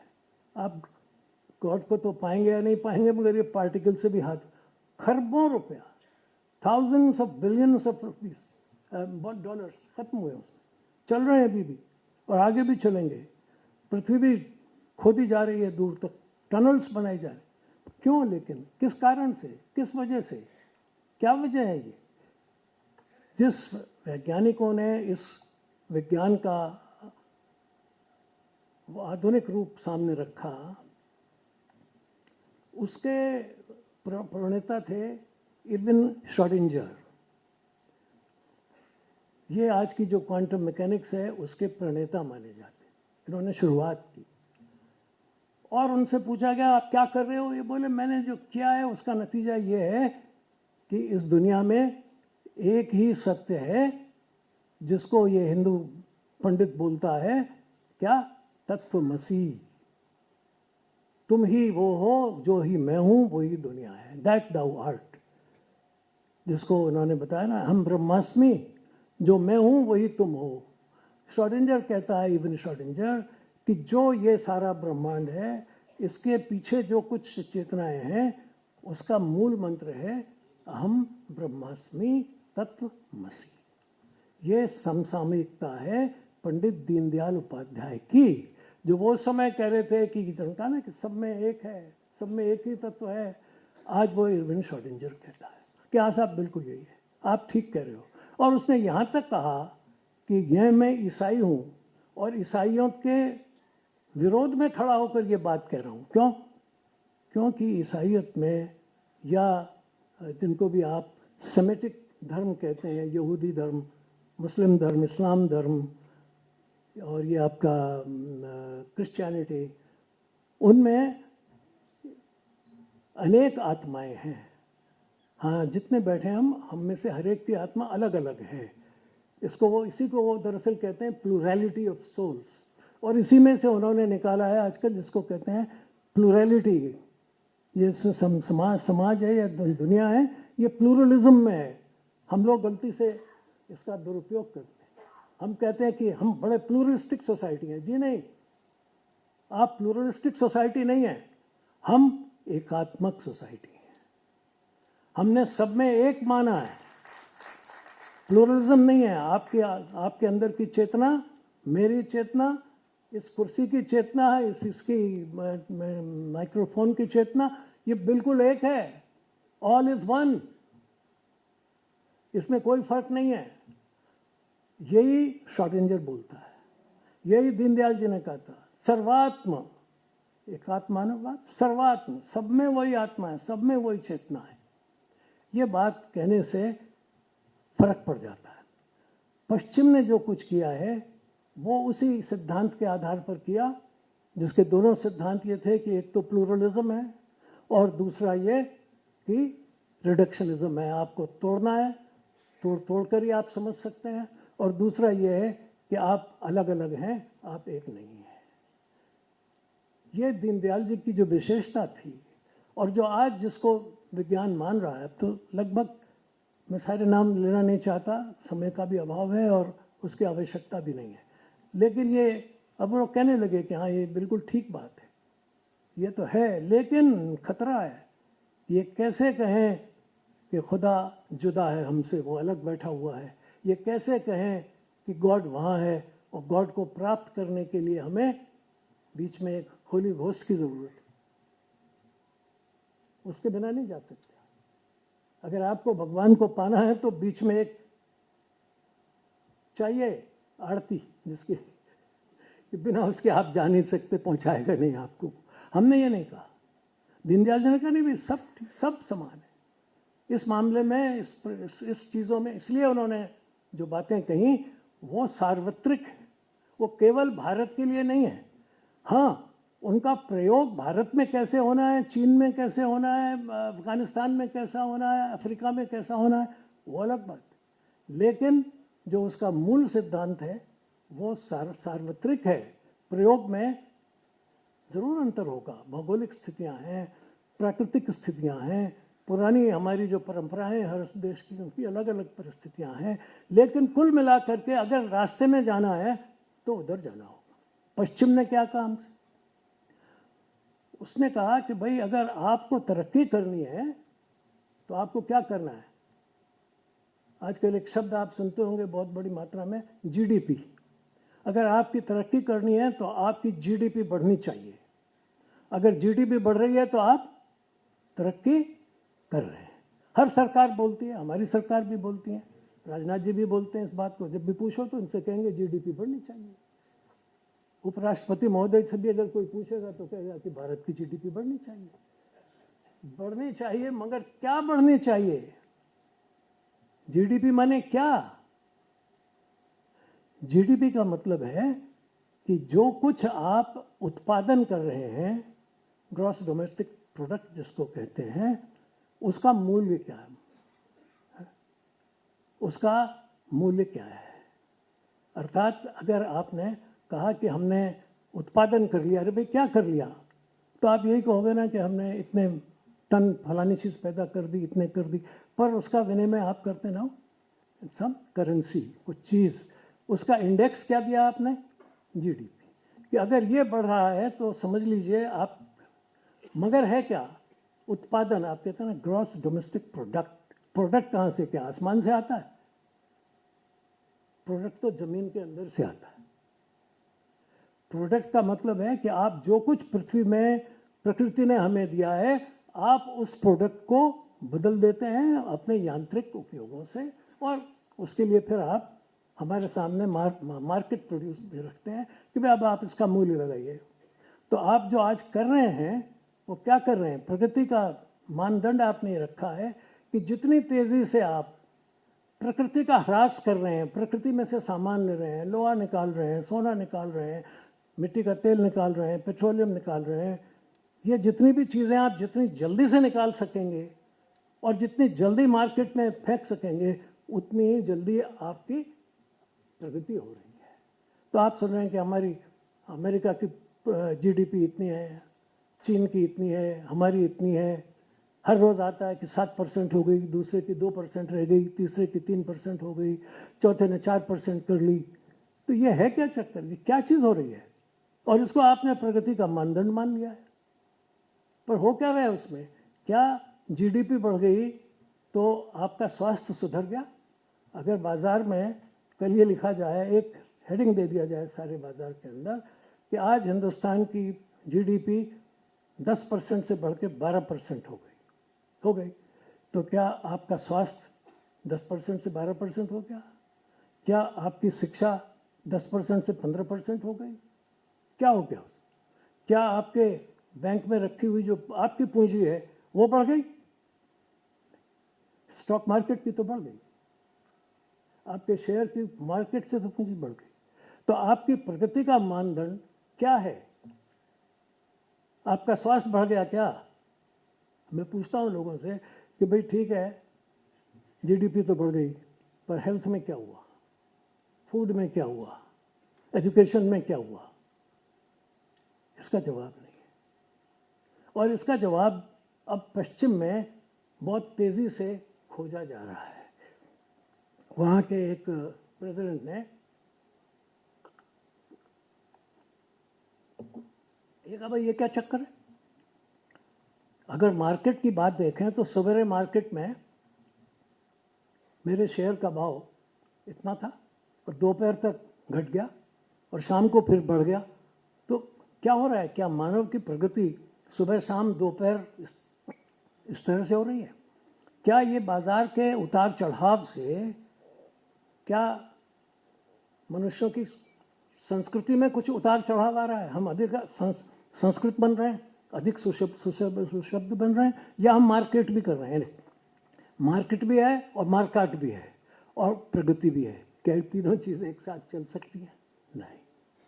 तो अब उन्होंने कहा कि ये बात गलत है, अब जीडीपी जो है वो इंडेक्स नहीं हो सकता प्रगति का। ये केवल एक ही चीज़ का इंडेक्स है कि प्रकृति का कितना दोहन हो रहा है, कितना शोषण हो रहा है, प्रकृति में कितनी मात्रा में गिरावट आ रही है। अगर जीडीपी किसी मात्रा का, किसी चीज का मानदंड हो सकता है, तो वो जो दुनिया में तापमान बढ़ रहा है, जो टेम्परेचर बढ़ रहा है, वो और जीडीपी एक साथ बढ़ रहा है। जितनी जितनी ये जीडीपी आज बढ़ती है, उतना ये टेम्परेचर बढ़ रहा है, उतना ये प्रकृति के सारे जितने भी खेल हैं, ये उल्टे सीधे हो रहे हैं। तो इसलिए आपको देखना पड़ेगा कि विकास का असली मानदंड क्या होना चाहिए, किस चीज को कहने पर हम माने कि विकास होना चाहिए। ये एक बुनियादी सवाल। आज तो पश्चिम तो परेशान है। अरे भाई, वो खुद कह रहे हैं कि 1% आदमियों के पास नहीं, बराक बोल रहा है, बराक ओबामा, कि जिस दुनिया में 1% आदमियों के हाथ में इतनी धन संपत्ति है जितनी बाकी 99% लोगों के हाथ में है, ये दुनिया प्रगतिशील कैसे कही जा सकती है? क्या इसे विकास का नाम दिया जा सकता है?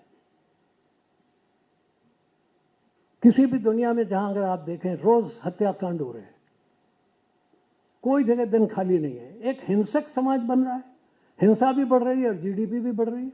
ये क्या बात है? टेम्परेचर भी बढ़ रहा है, हिंसा भी बढ़ रही है, बलात्कार भी बढ़ रहे हैं, अपराध भी बढ़ रहे हैं, और प्रकृति का क्षरण भी हो रहा है। और आप रोज सुबह, हमारे जो पश्चिमी अर्थशास्त्री हैं, वो कह रहे हैं कि बड़ा विकास हो रहा है। पंडित जी ने इस बात को तभी समझाया था कि भाई, विकास का मतलब क्या है? ये केवल भौतिक चीजों का विकास होना और किस कॉस्ट पर होना, ये एक मूल बात। कोई भी समाज जो आज दुनिया में है, खासतौर पर भारत जैसा समाज जो हजारों साल से है, वो एक साल में नहीं बनता, 100 साल में भी नहीं बनता। हजारों साल लगते हैं कुछ मूल्यों को बनाने में, कुछ दृष्टि को बनाने में।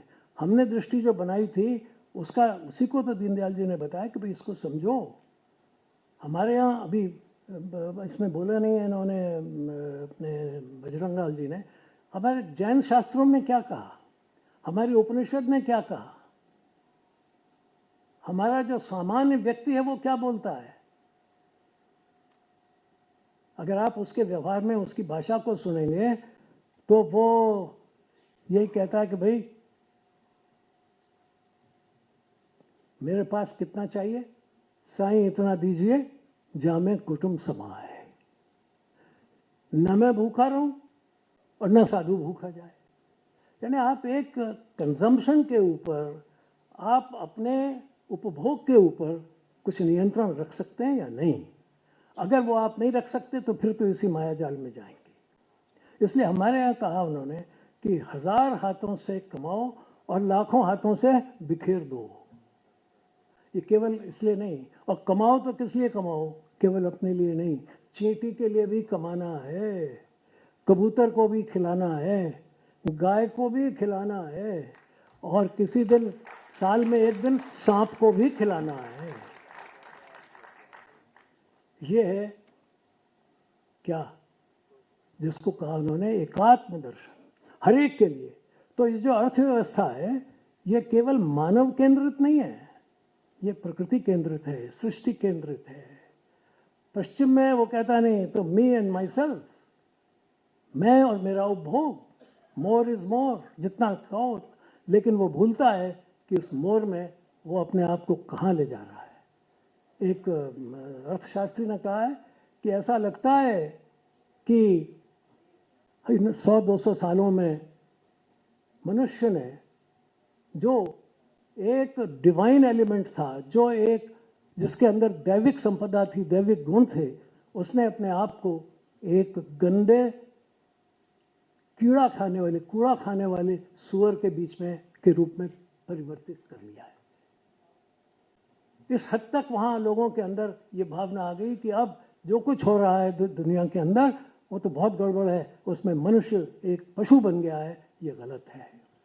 और अब वहां क्या होने लगा है, एक उसने कहा है अर्थशास्त्री ने कि पिछले 75 सालों में जो कुछ इंग्लैंड ने इकट्ठा किया है, वो सिवाय एक कूड़े के और कुछ नहीं है। That is nothing but A debris. हमारे घर कूड़े खानों के ढेर बन गए हैं। कहता 10 गाड़ियां खड़ी हैं आपके पास, काम में एक आती है, मगर आपने किया क्या है? आपने ऐसी श्रेष्ठ प्रकृति को, इस सुंदर प्रकृति को आपने कबाड़ खाने में बंद कर दिया है।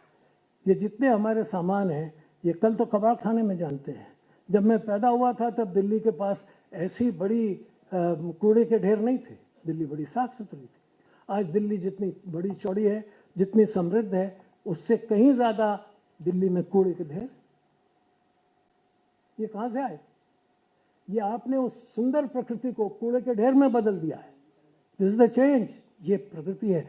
दीनदयाल जी ने कहा ये नहीं, हम प्रकृति के शिष्य नहीं हैं, हम प्रकृति के पुत्र हैं। और जैसे माँ अपने बच्चे को दूध पिलाती है और माँ के लिए का दूध पीना बच्चे के लिए आवश्यक है, ये प्रकृति का नियम है। कुछ महीनों तो पिलाना ही पड़ेगा। और ये भी नियम है कि जैसे ही बच्चा पैदा होता है तो पहला दूध उसे माँ का ही मिलना चाहिए। लेकिन इसका ये मतलब नहीं है कि आप सारी उम्र माँ का दूध पीते रहे। दूध तो खून से बनता है। तो दीनदयाल जी ने कहा था कि आप प्रकृति का शोषण नहीं कर सकते, दोहन कर सकते हैं। जितनी ज़रूरी है, जितनी आवश्यकता है ज़रूर लीजिए, पर जिसकी आवश्यकता नहीं है वो बिल्कुल नहीं लीजिए। टेक्नोलॉजी ज़रूर रहेगी, मगर जो प्रकृति को नष्ट करती है वो टेक्नोलॉजी हमें मंजूर नहीं है। हम भी रहेंगे, टेक्नोलॉजी भी रहेगी, स्वास्थ्य भी रहेगा, शिक्षा भी रहेगी, लेकिन ये सब एक अपने मौलिक जाल के अंदर रहेंगे। ऐसा नहीं कि एक दिन तो आपने प्रकृति का वो कर लिया, दोहन कर लिया, और अगले दिन शोषण कर रहे हैं और फिर तीसरे दिन कुछ और कर रहे नहीं। ये इसको पूरी समग्रता में देखने की ज़रूरत है। ये अकेले अकेले नहीं चल सकता, ये समग्र दृष्टि से देखना चाहिए। और इसीलिए उन्होंने कहा कि समग्र दृष्टि, एकात्म दृष्टि।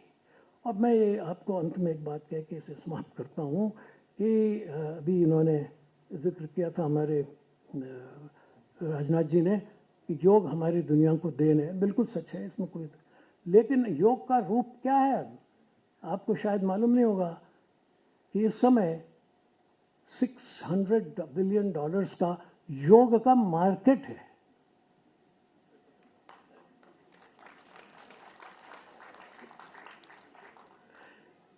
दुकानें खुल हुई हैं विश्व में, यहां भी खुल गई हैं। अब तो कहते ये क्या है? ये योगिक ड्रिंक है।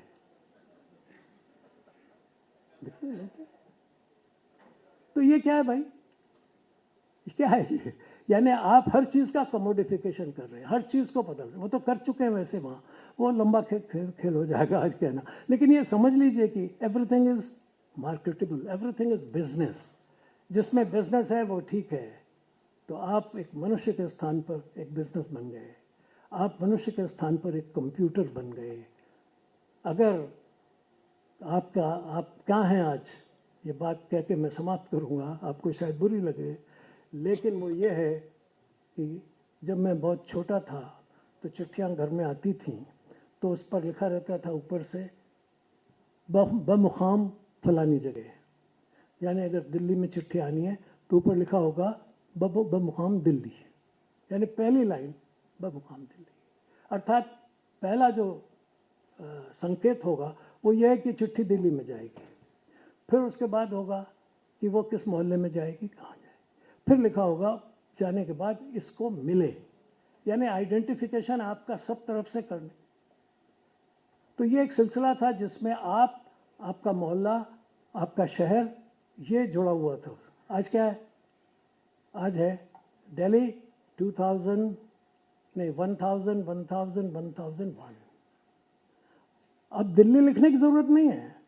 अगर आप चिट्ठी पे लिखते हैं ऊपर, आदमी का नाम नहीं लिखिए, ये मत लिखिए, सिर्फ आप ये लिख दीजिए कि पोस्ट, जो नंबर है आपका, कोड हर एक शहर का, वो लिख दीजिए ऊपर। तो इतना समझ जाएगा कि दिल्ली में जाना है, हो गया। फिर उसके बाद कहाँ जाना है तो street number such and such, street के बाद flat number such and such, that's enough. उसके बाद कोई इसकी ज़रूरत नहीं है कि वो किसको मिल रहा है, किसको नहीं मिल रहा है। फ्लैट के डाक खाने में फ्लैट का जो पोस्ट ऑफिस बॉक्स रहता है उसमें डाल दिया, बात खत्म हो गई। आप अगर बैंक में जाते हैं, आप कहें कि मैं हूँ, तो कहता मेरा अपना वो लाओ, पेन लाओ।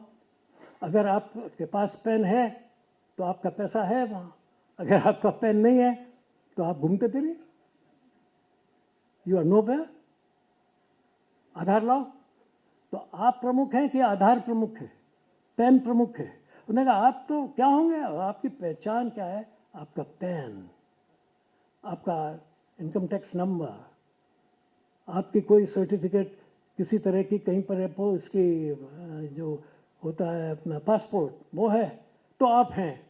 अक्सर आप सुनते होंगे कि लोग वो जाता है कि साहब मैं जिंदा हूँ, बोले प्रमाण लाओ। वो सामने खड़ा है, वो कहता प्रमाण लाओ। क्या प्रमाण लाओ? बता फलाने में रिकॉर्ड में है कि नहीं तू? तो यू हैव बीन रिड्यूस्ड, मनुष्य को समाप्त कर दिया। आप मेरी आइडेंटिटी क्या है? मैं नंबर हूँ, इतने नंबर का जूता है, इतने नंबर की पैंट है। आप चले जाइए बाजार में और उनसे कहना कि पैंट देना, कहना कौन से नंबर की दूँ? आपके नाप लेके नहीं देता, वो कहता बता कौन से नंबर की दूँ।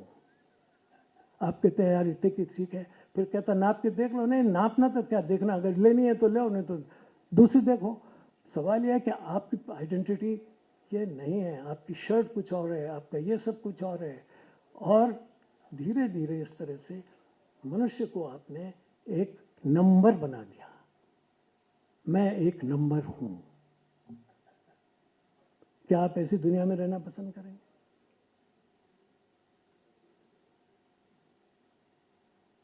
मैं पूछता हूं आपसे, बताइए। नहीं चाहेंगे ना? आप अपना अपना अस्तित्व चाहेंगे कि नहीं? मैं भी हूं। और अब कुछ दिनों में ये भी खत्म हो जाएगा, क्योंकि अब आप अति यांत्रिकता की दुनिया में आ रहे हैं। उसमें आप अब एक आर्टिफिशियल इंटेलिजेंस के अंदर आप किसी डॉट पे फिट होते हैं या नहीं होते। पंडित दीनदयाल उपाध्याय जीवन दर्शन और समसामयिकता विषय पर पुस्तक लोकार्पण समारोह में अभी आप डॉक्टर मुरली मनोहर जोशी जी को सुन रहे थे। वो पूर्व केंद्रीय मंत्री भारत सरकार में रहे हैं और वो बता रहे थे जो पंडित दीनदयाल उपाध्याय का जीवन दर्शन था वो आज के समाज में भी, आज के दौर में कितनी उसकी महत्वता है। इस कार्यक्रम में उपराष्ट्रपति जगदीप धनखड़ भी हिस्सा ले रहे हैं, वो भी अभी थोड़ी देर बाद बोलेंगे। उससे पहले यहाँ पर मुख्य संपादक बजरंग लाल गुप्ता और रक्षा मंत्री राजनाथ सिंह ने बोला था। उन्होंने पंडित दीनदयाल उपाध्याय की जो जीवन दर्शन था, एकात्म मानववाद और अंत्योदय, उसके विषय में बताया कि किस तरह से पंडित दीनदयाल उपाध्याय कहा करते थे कि हर पेट को अनाज मिलना चाहिए, हर खेत को पानी मिलना चाहिए और हर हाथ को काम मिलना चाहिए। वो आज के दौर में भी प्रासंगिक है। और रक्षा मंत्री राजनाथ सिंह जी ने अभी बताया था कि किस तरह से वर्तमान में भारत सरकार इन तीनों मूल दर्शन पे और पंडित दीनदयाल उपाध्याय का जो एकात्म मानववाद का सिद्धांत है उस और काम कर रही है। उन्होंने खासतौर से रक्षा मंत्रालय का जिक्र किया, जिसमें उन्होंने बताया कि रक्षा के क्षेत्र में हम अब आत्मनिर्भर हो रहे हैं और हमारे देश में ही यहाँ काम मिल रहा है, लोकल लोगों को भी काम दिया जा रहा है। राजनाथ सिंह जी ने क्या क्या बोला, आइए आपको उनकी बात सुनाते हैं। मैंने कहा कि यदि मैं एक्सटेम्पोर्ड में बोलूंगा तो मैं भाग जाऊंगा, इसलिए मैं लिखकर इस पुस्तक के संबंध में कुछ बातें जो हमारे ध्यान में आई हैं, बहुत सारी बातें छूट गई हैं जिनका उल्लेख नहीं किया जा सकता, लेकिन मैं कह सकता हूं कि आदरणीय बजरंग लाल जी का जो भाषण हुआ है सूत्र में ही उसको मैं कंप्रिहेंसिव मानता हूं। जो आदरणीय पंडित दीनदयाल उपाध्याय का विचार था, जो चिंतन था, उसको बहुत ही सूक्ष्म सूत्रों में उन्होंने प्रस्तुत किया है।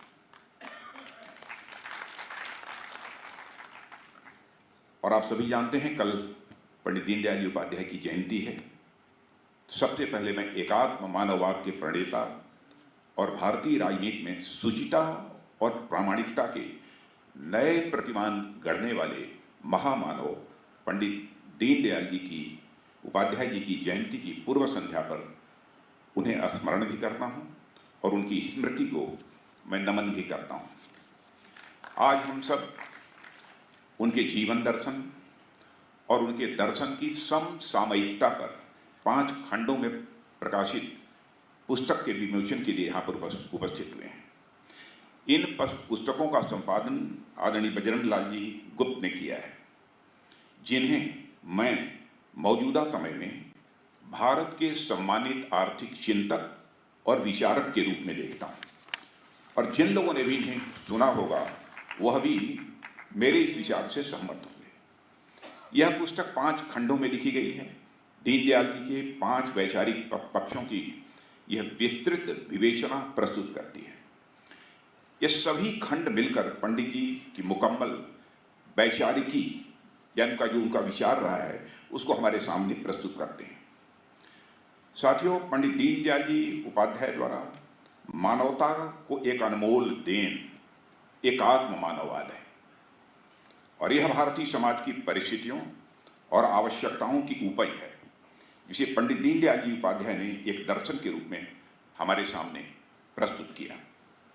पंडित दीनदयाल जी उपाध्याय ने एकात्म मानववाद का प्रतिपादन नहीं किया, एकात्म मानववाद को उत्पन्न नहीं किया, उसे गढ़ा नहीं, उसे रचा नहीं, बल्कि उसके दृष्टा बने और उसे उजागर किया, उसे प्रस्तुत किया।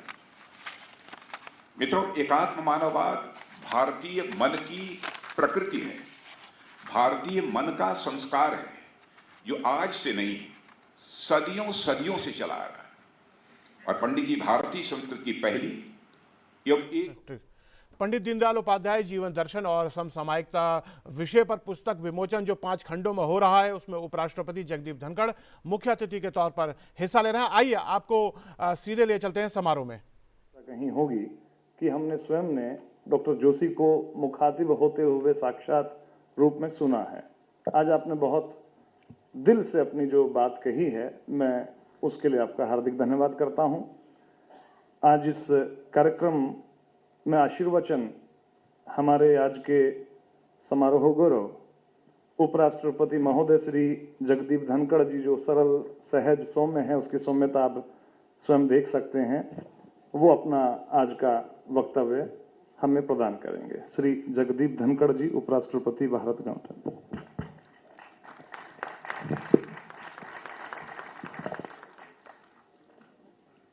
परम आदरणीय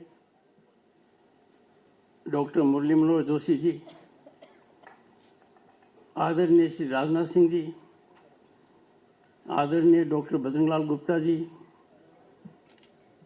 प्रशांत जी, अमित राय जैन जी, नंद किशोर गर्ग साहब, उपस्थित महानुभाव।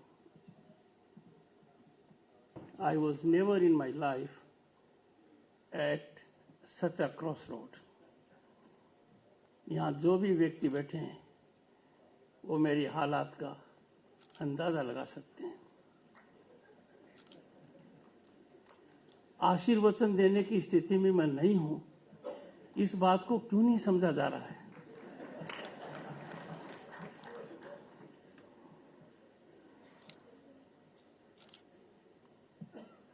मैं वकालत के पेशे से आया हूं और न्यायपालिका से जुड़ा हुआ हूं।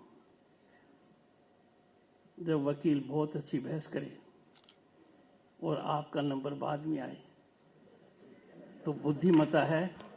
आई हैव नथिंग मोर टू से।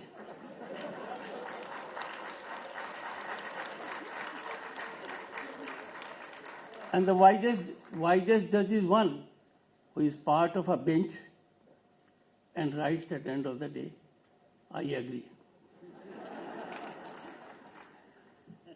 पर मेरे लिए एक दूसरी बात है जो बड़ा संकट है। जब भी डॉक्टर बजरंगलाल जी से मिला, मुरली मनोहर जोशी जी का आशीर्वाद मिला,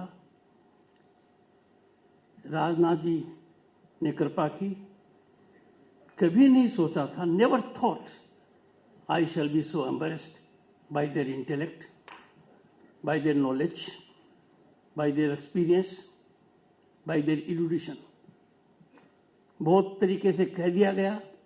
दर्शन डॉक्टर बजरंगलाल जी ने कह दिया इन डिटेल, थोरोली, और माननीय राजनाथ जी ने कह दिया। बचा था समसामयिकता, वो भी मेरे हाथ से निकल गया।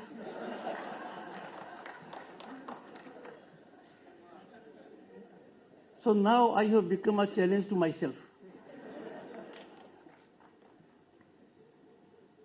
मैं आपको कह सकता हूं, it has been great learning for मी।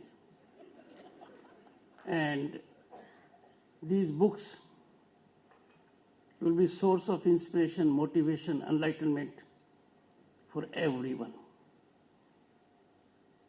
किताबों का मैं अध्ययन करूंगा. मेरा प्रयास रहेगा that I become a foot soldier and do all I can ताकि ये बात आगे तक जाए, दूर तक जाए. डॉक्टर मुरली मनोहर जोशी जी ने 60 के दशक में, 70 के दशक में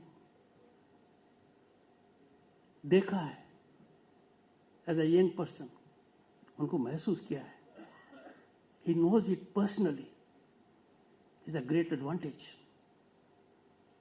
माननीय राजनाथ जी ने अपने लंबे राजनीतिक सफर में a man of sublimity, a man of humility and modesty, जिन्होंने राजनीति को एक चश्मे से देखा है, and that is political statesmanship. लुप्त होती जा रही है बात, the entire nation acknowledges it. उन्होंने इसको प्रैक्टिस किया है, दीनदयाल उपाध्याय जी के वचनों को. डॉक्टर मुरली मनोहर जोशी जी, राजनाथ जी और बजरंग लाल जी ने जो अध्ययन किया है, जो निचोड़ निकाला है, जो निष्कर्ष निकाला है, जो लेख आज तक लिखे हैं, लोगों ने पढ़ा है. इस पूरे मामले में मैं कहाँ फिट होता हूँ? And I know I fit as a student, and a student must believe in gurujan. मैं जो भी आपको कहूंगा मैं लिख कर लाया हूं. That is prepare text. मैंने 3 बार चेक किया और मैंने कहा कुछ भी कहेंगे, आज का दिन यह है how to make minimum mistakes. Never faced such a daunting task, herculean task in my legal profession. देश में और दुनिया में 2 मिनट के लिए विस्तृत हुआ हूं, whether it is International Court of Justice at Paris और 9 जज bench of the Supreme Court. उसके बाद I was my normal self, meaning I was in driver seat. Brake और एक्सेलेटर मेरे पास थे. I am not in any seat today.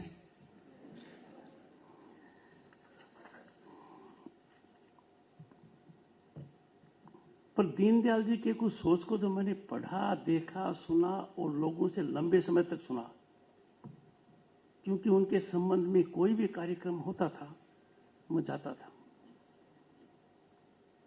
तो doctor Mahesh Sharma ji के एक कार्यक्रम में मैं गया और वहां पर एक प्रोफेसर साहब ने, जो मेरे जितने अनभिज्ञ थे, एक भाषण दिया. उस भाषण के अंदर ऐसी ऐसी कमी रह गई जो सबको खटकने लगी. तो डॉक्टर महेश शर्मा जी ने एक वाक्य में बात समाप्त कर दी. प्रोफेसर होकर आपने छात्र जैसा भाषण दिया है.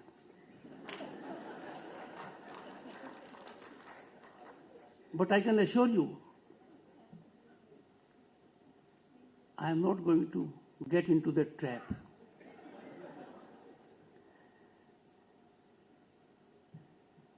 दीनदयाल जी ने कहा था, आई कोट, शिक्षा एक निवेश है जो आगे चलकर शिक्षित व्यक्ति समाज की सेवा करेगा. Unquote. I see it's reflection in the new education policy of 2020. It was evolved after taking inputs from all the stakeholders. पर मैं देखता क्या हूं, बिना इसको पढ़े हुए, बिना इसका अध्ययन किए हुए, बिना इसके हाथ लगाए हुए, जब मैं राज्यपाल था, वहां की सरकार ने कह दिया अभी अपोजिट. जब कह दिया अपोजिट, तो मेरे मन में चिंता हुई कि क्या इनसे बातचीत नहीं की गई? Were they not involved in the process of evolution? पता लगा हाँ, उनसे बात हुई थी. Then I took to 3-4 vice chancellors informally. That doesn't, there was no formal dialogue with vice chancellors in Bengal. Informally जब बात की, उन्होंने कहा बहुत अच्छी है, तो नहीं हो पाया. As Governor West Bengal, I was closely associated with culture. क्योंकि Bengal is very rich in culture. We have Indian Museum, Victoria Memorial, and several institutes, Asiatic Society, 240 years old around, mother of all institutions in Asia. जब देखा तो मैंने पाया कि ये सब जो कुछ हो रहा है दीनदयाल जी के सोच का निचोड़ है. तो when you are in difficulty, you find a way out which is out of the box. So when Rajnath ji is on my right side, I am little more encouraged. तो मेरा सोच ये निकला कि एक गरीब महिला थी, वृद्ध थी, बीमार थी, हर तरीके से पीड़ित थी. एक बेटा था जो नौकरी नहीं कर पा रहा था और उसकी शादी भी नहीं हो रही थी. इतने संकटों के बीच में उस महिला के सामने ईश्वरीय शक्ति प्रकट हुई और कहा, एक वचन मांगो. क्या वचन मांगे? बीमारी से मुक्ति, परेशानी से मुक्ति, बच्चे की नौकरी, बच्चे की शादी, और वो अंधी भी थी, खुद का vision. On vision, I can tell you it is easy to correct physical vision, but our problem in the country is defect in the figurative vision. तो जो ईश्वरीय शक्ति प्रकट हो गई तो अचानक उनको ध्यान आया, जैसे कौन बनेगा करोड़पति में होता है फोन अ फ्रेंड. तो उन्होंने एक विद्वान को फोन किया, डॉक्टर बजरंग लाल जी गुप्ता को. उन्होंने कहा, एक ही बात मांग लो, सब ठीक हो जाएगा, जो आज इन्होंने हमें बताई है. सोने की थाली में पोते को हंसता खेलता दिखा दे. अब यहां लक्ष्मी के पुजारी हैं, सरस्वती के पुजारी हैं, सब कुछ आ गया. तो ऐसा काम डॉक्टर बजरंग लाल जी ने अपने भाषण में कर दिया. मेरे जीवन का बहुत बड़ा ज्ञान मुझे डॉक्टर साहब से मिला जब मैं अपने मन की बात इनको नहीं कह पाया. जब मैं इनके निवास पर गया, आज तो ट्रैफिक थोड़ा सुलभ है पद की वजह से, पर तो मुश्किल होता था. मैं सोच कर गया कि आज मैं डॉक्टर साहब को अपने मन की व्यथा कहूंगा, चाहे कुछ भी हो जाए. वहां मैं गया, बैठ गया, कुछ और भी लोग थे, वो आए चले गए. डॉक्टर साहब भी शायद विचलित हो गए कि क्या कहना चाहता कि नहीं कहना चाहता, पर मैंने कहा. और उनको मेरे मन की बात न कहना मेरे जीवन में बहुत बड़ी शिक्षा का कारण बना है. शायद आपने भाप भी लिया होगा कि मेरे मन में क्या था. तब ऐसे महान व्यक्तित्व ने अपने को ये बात कह दी और सबके सामने बात रख दी. I should not be taking more time on this. पर जो सबकी भावना है और जो आज देश में हो रहा है और जमीनी हकीकत दीनदयाल जी के सपना तो साकार हो रहा है, उससे दुनिया अनभिज्ञ है, अपने लोग अनभिज्ञ हैं. We don't want to share the laurels and achievements of Bharat. Why? 90 crore जनता को 2 साल तक कोविड के दौरान मुफ्त भोजन देना दुनिया की कल्पना के बाहर है. मैंने कलकत्ते में देखा, साधारण आदमी, खुद के पास धन की कमी है पर दूसरे को वो भोजन दे रहा था. Hand holding. एनजीओस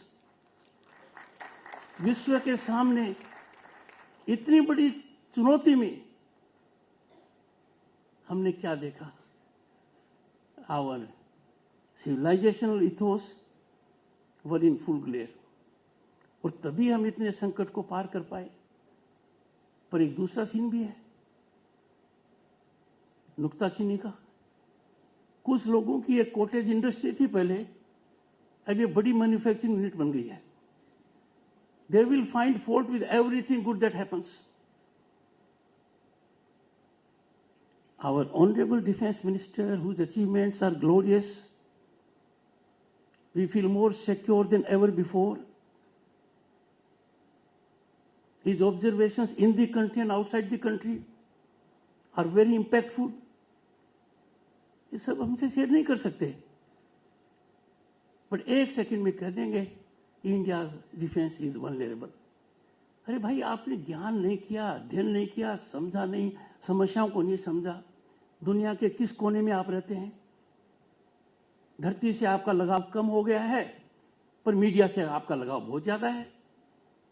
और एक छोटी सी बात जो रिपल के शेप में डेवलप होगी, media will convert it into a tsunami by high decibel day in and day out. मैंने तो भुगता है, और जितना भुगता है माननीय रक्षा मंत्री जी से शेयर भी किया है समय समय पर। दीनदयाल जी ने एक बार कहा था, आई कोट, 15 अगस्त 1947 को हमने एक मोर्चा जीत लिया। करेक्ट, एक मोर्चा। हमारे देश से अंग्रेजी राज्य विदा हो गया। Very fine, excellent, another achievement. उस राज्य के कारण हमारी प्रतिभा के विकास में जो बाधाएं उपस्थित की जा रही थी, उनका कारण हट गया। अब यहां से चैलेंज शुरू होता है। मतलब even Shakespeare was not that witty. Brevity का जो सोल है वो इसमें है। एक कदम हो गया, दूसरा हो गया, बाधा हट गई, हम विकास करने के लिए स्वतंत्र हो गए।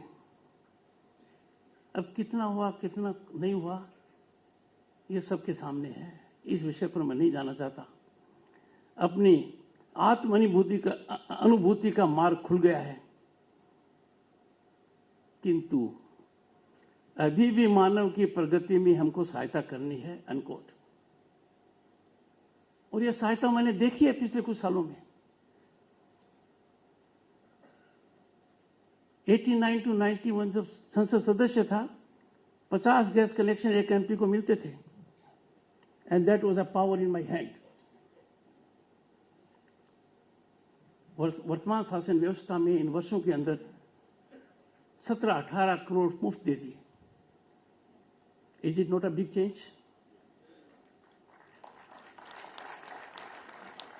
अपनी लाइब्रेरी खरीदने के लिए 6,000 रुपए की आवश्यकता थी, एक नेशनलाइज बैंक ने मुझे दिए।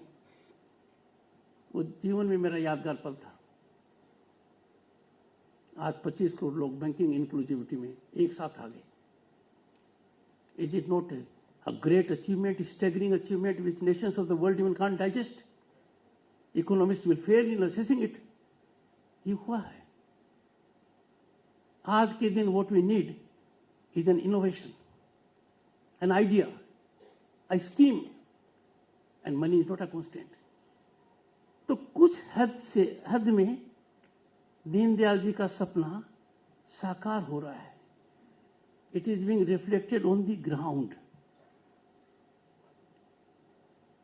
The dangers towards which attention has been invited by Dr. Sahab Joshi ji, they face us.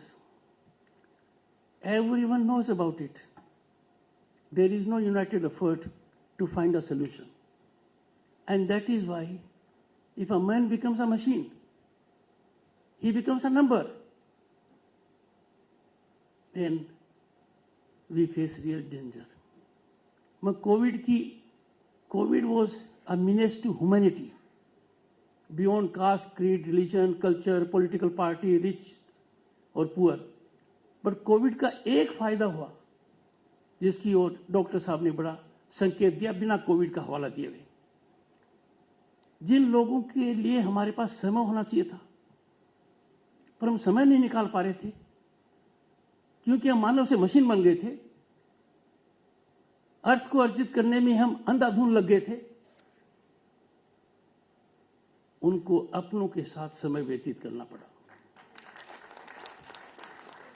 And तब उन्होंने महसूस किया कि अब तक हमने क्या खोया है। डॉक्टर साहब ने जो भयावह स्थिति का वर्णन किया है, वो खुद जानते हैं कि उन्होंने अंडर स्टेटमेंट किया है। हालात कहीं इससे ज्यादा भयानक और भयावह है। This is a time where we can not afford to ignore the basic tenets of Deen Dayal ji's policy, thought process, and indicators. If India, Bharat, is to attain its past glory, its rise has to continue on incremental trajectory. It has to be beyond GDP and economics. GDP and economics, as rightly pointed out by Dr. Saab, is manifestation of a myopic view. But the real view lies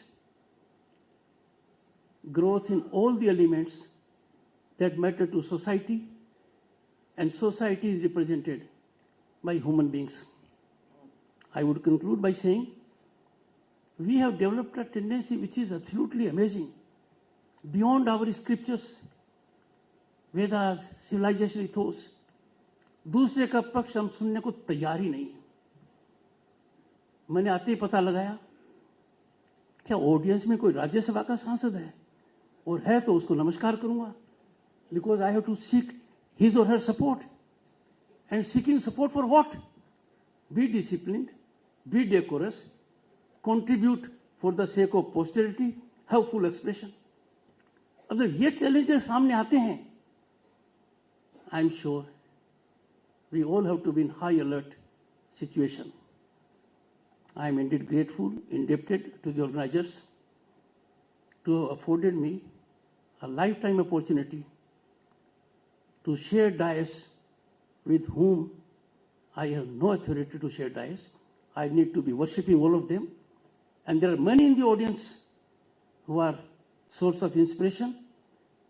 And in all humility, I can say, I am greatly humbled. I never imagined all my life that there will be such a day which I would ever cherish, for a simple reason that God has blessed me to this scenario ecosystem that I'll be having great people on my right and left. Thank you so much. I'm grateful to all of you.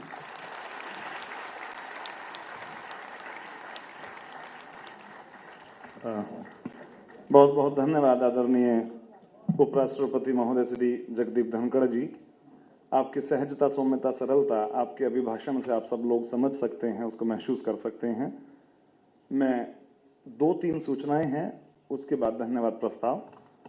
इस कार्यक्रम के तुरंत बाद राष्ट्रगान के उपरांत जो भी लोग हैं हमारे अतिथि, वो सब यहीं बैठे रहेंगे। केवल जो हमारे मंचासीन अतिथि हैं वो सेफ रोड से, यानी कि जो इधर का गेट है उससे वापस जाएंगे, तो कोई भी खड़ा ना रहे।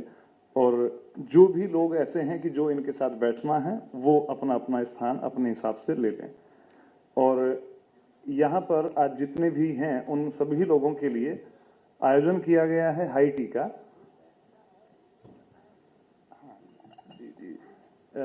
जिन लोगों को नीचे हमारे आदरणीय उपराष्ट्रपति महोदय के साथ और आदरणीय रक्षा मंत्री जी के साथ आदरणीय डॉक्टर श्री मुरली मनोहर जोशी जी के साथ नीचे बैठना है 5 मिनट के लिए, उन लोगों को पहले बताया गया, पास इशू किए गए हैं, वो भी उनके साथ अपने यथास्थान पहुंच जाएं। और आदरणीय डॉक्टर बजरंग लाल गुप्ता जी यहां से हॉल नंबर 9 में पहुंच जाएंगे तुरंत बाद कार्यक्रम के। वहां पर जो भी लोग आए हुए हैं उनसे मिलें, और वहीं पर हाई टी की व्यवस्था की गई है। हाई टी लेकर के महाराज अग्रसेन इंस्टीट्यूट ऑफ टेक्नोलॉजी को कृतार्थ करें। और वहीं पर पुस्तकों का भी स्टॉल है, तो पुस्तकें आज विशेष रूप पर आज लोकार्पण समारोह के उपलक्ष्य में 60% छूट पर उपलब्ध कराई जाएंगी। 60% छूट में आप लोग वहां से लेकर के आदरणीय बजरंग लाल गुप्ता जी के साथ मिल सकते हैं। और हाई टी वाले जो वीआईपी पासेज हैं वो विशेष ध्यान रखें कि समय यहाँ पर खराब ना करें, 1-2 मिनट के अंदर अंदर नीचे पहुंच जाएं। मैं निवेदन कर रहा हूं किताब वाले प्रकाशन समूह के एमडी श्री प्रशांत जी से आए और धन्यवाद प्रस्ताव अपना अभिभाषण प्रस्तुत करें, उसके बाद राष्ट्रगान।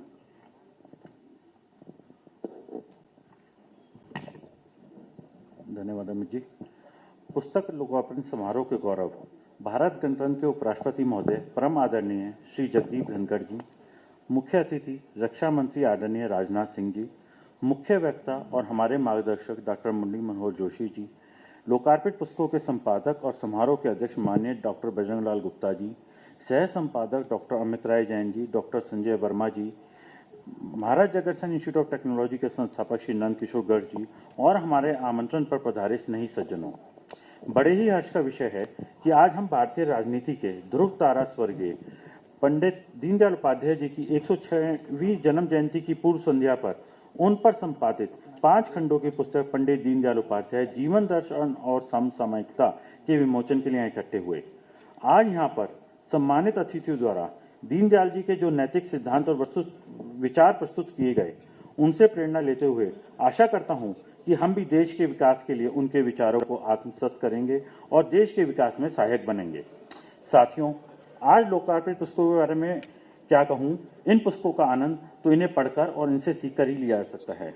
आदरणीय उपराष्ट्रपति श्री जगदीप धनखड़ जी, आदरणीय रक्षा मंत्री श्री राजनाथ सिंह जी, आदरणीय डॉक्टर मुरली मनोहर जोशी जी, माननीय डॉक्टर बजरंग लाल गुप्ता जी, उपस्थित प्रिंट मीडिया, इलेक्ट्रॉनिक मीडिया प्रतिनिधि, महाराजा अग्रसेन इंस्टीट्यूट के संस्थापक डॉक्टर नंद किशोर जी, मैनेजिंग कमेटी के पदाधिकारियों, फैकल्टी, छात्रों, पुलिस प्रशासन व सुरक्षा एजेंसियों, कार्यक्रम आयोजन में जुटे आरएसएस के सभी कार्यकर्ताओं, केंद्रीय व्यवस्था समिति के सदस्य और यहाँ आए हुए समस्त महानुभावों का हार्दिक धन्यवाद करता हूँ कि हमारे आमंत्रण पर आप यहाँ आए और अपना बहुमूल्य समय दिया। इसके लिए मैं आप सबका हार्दिक आभारी हूँ। अंत में मेरा आप सबसे अनुरोध है, समारोह समाप्ति के पश्चात चाय नाश्ते की व्यवस्था है, आप उसे ग्रहण करें और जिन पुस्तकों का आज लोकार्पण हुआ है वो पुस्तकें आज विशेष छूट के साथ बाहर काउंटर पर उपलब्ध हैं।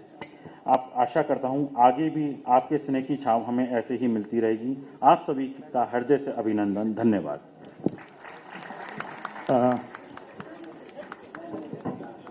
राष्ट्रगान कृपया सभी लोग अपने अपने स्थान पर खड़े हो जाएं और राष्ट्रगान के बाद सभी लोग यहाँ रहेंगे, केवल मंच पे उपस्थित जो हमारे अतिथि हैं वो जाएंगे। राष्ट्रगान प्रारंभ।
अरे भैया जय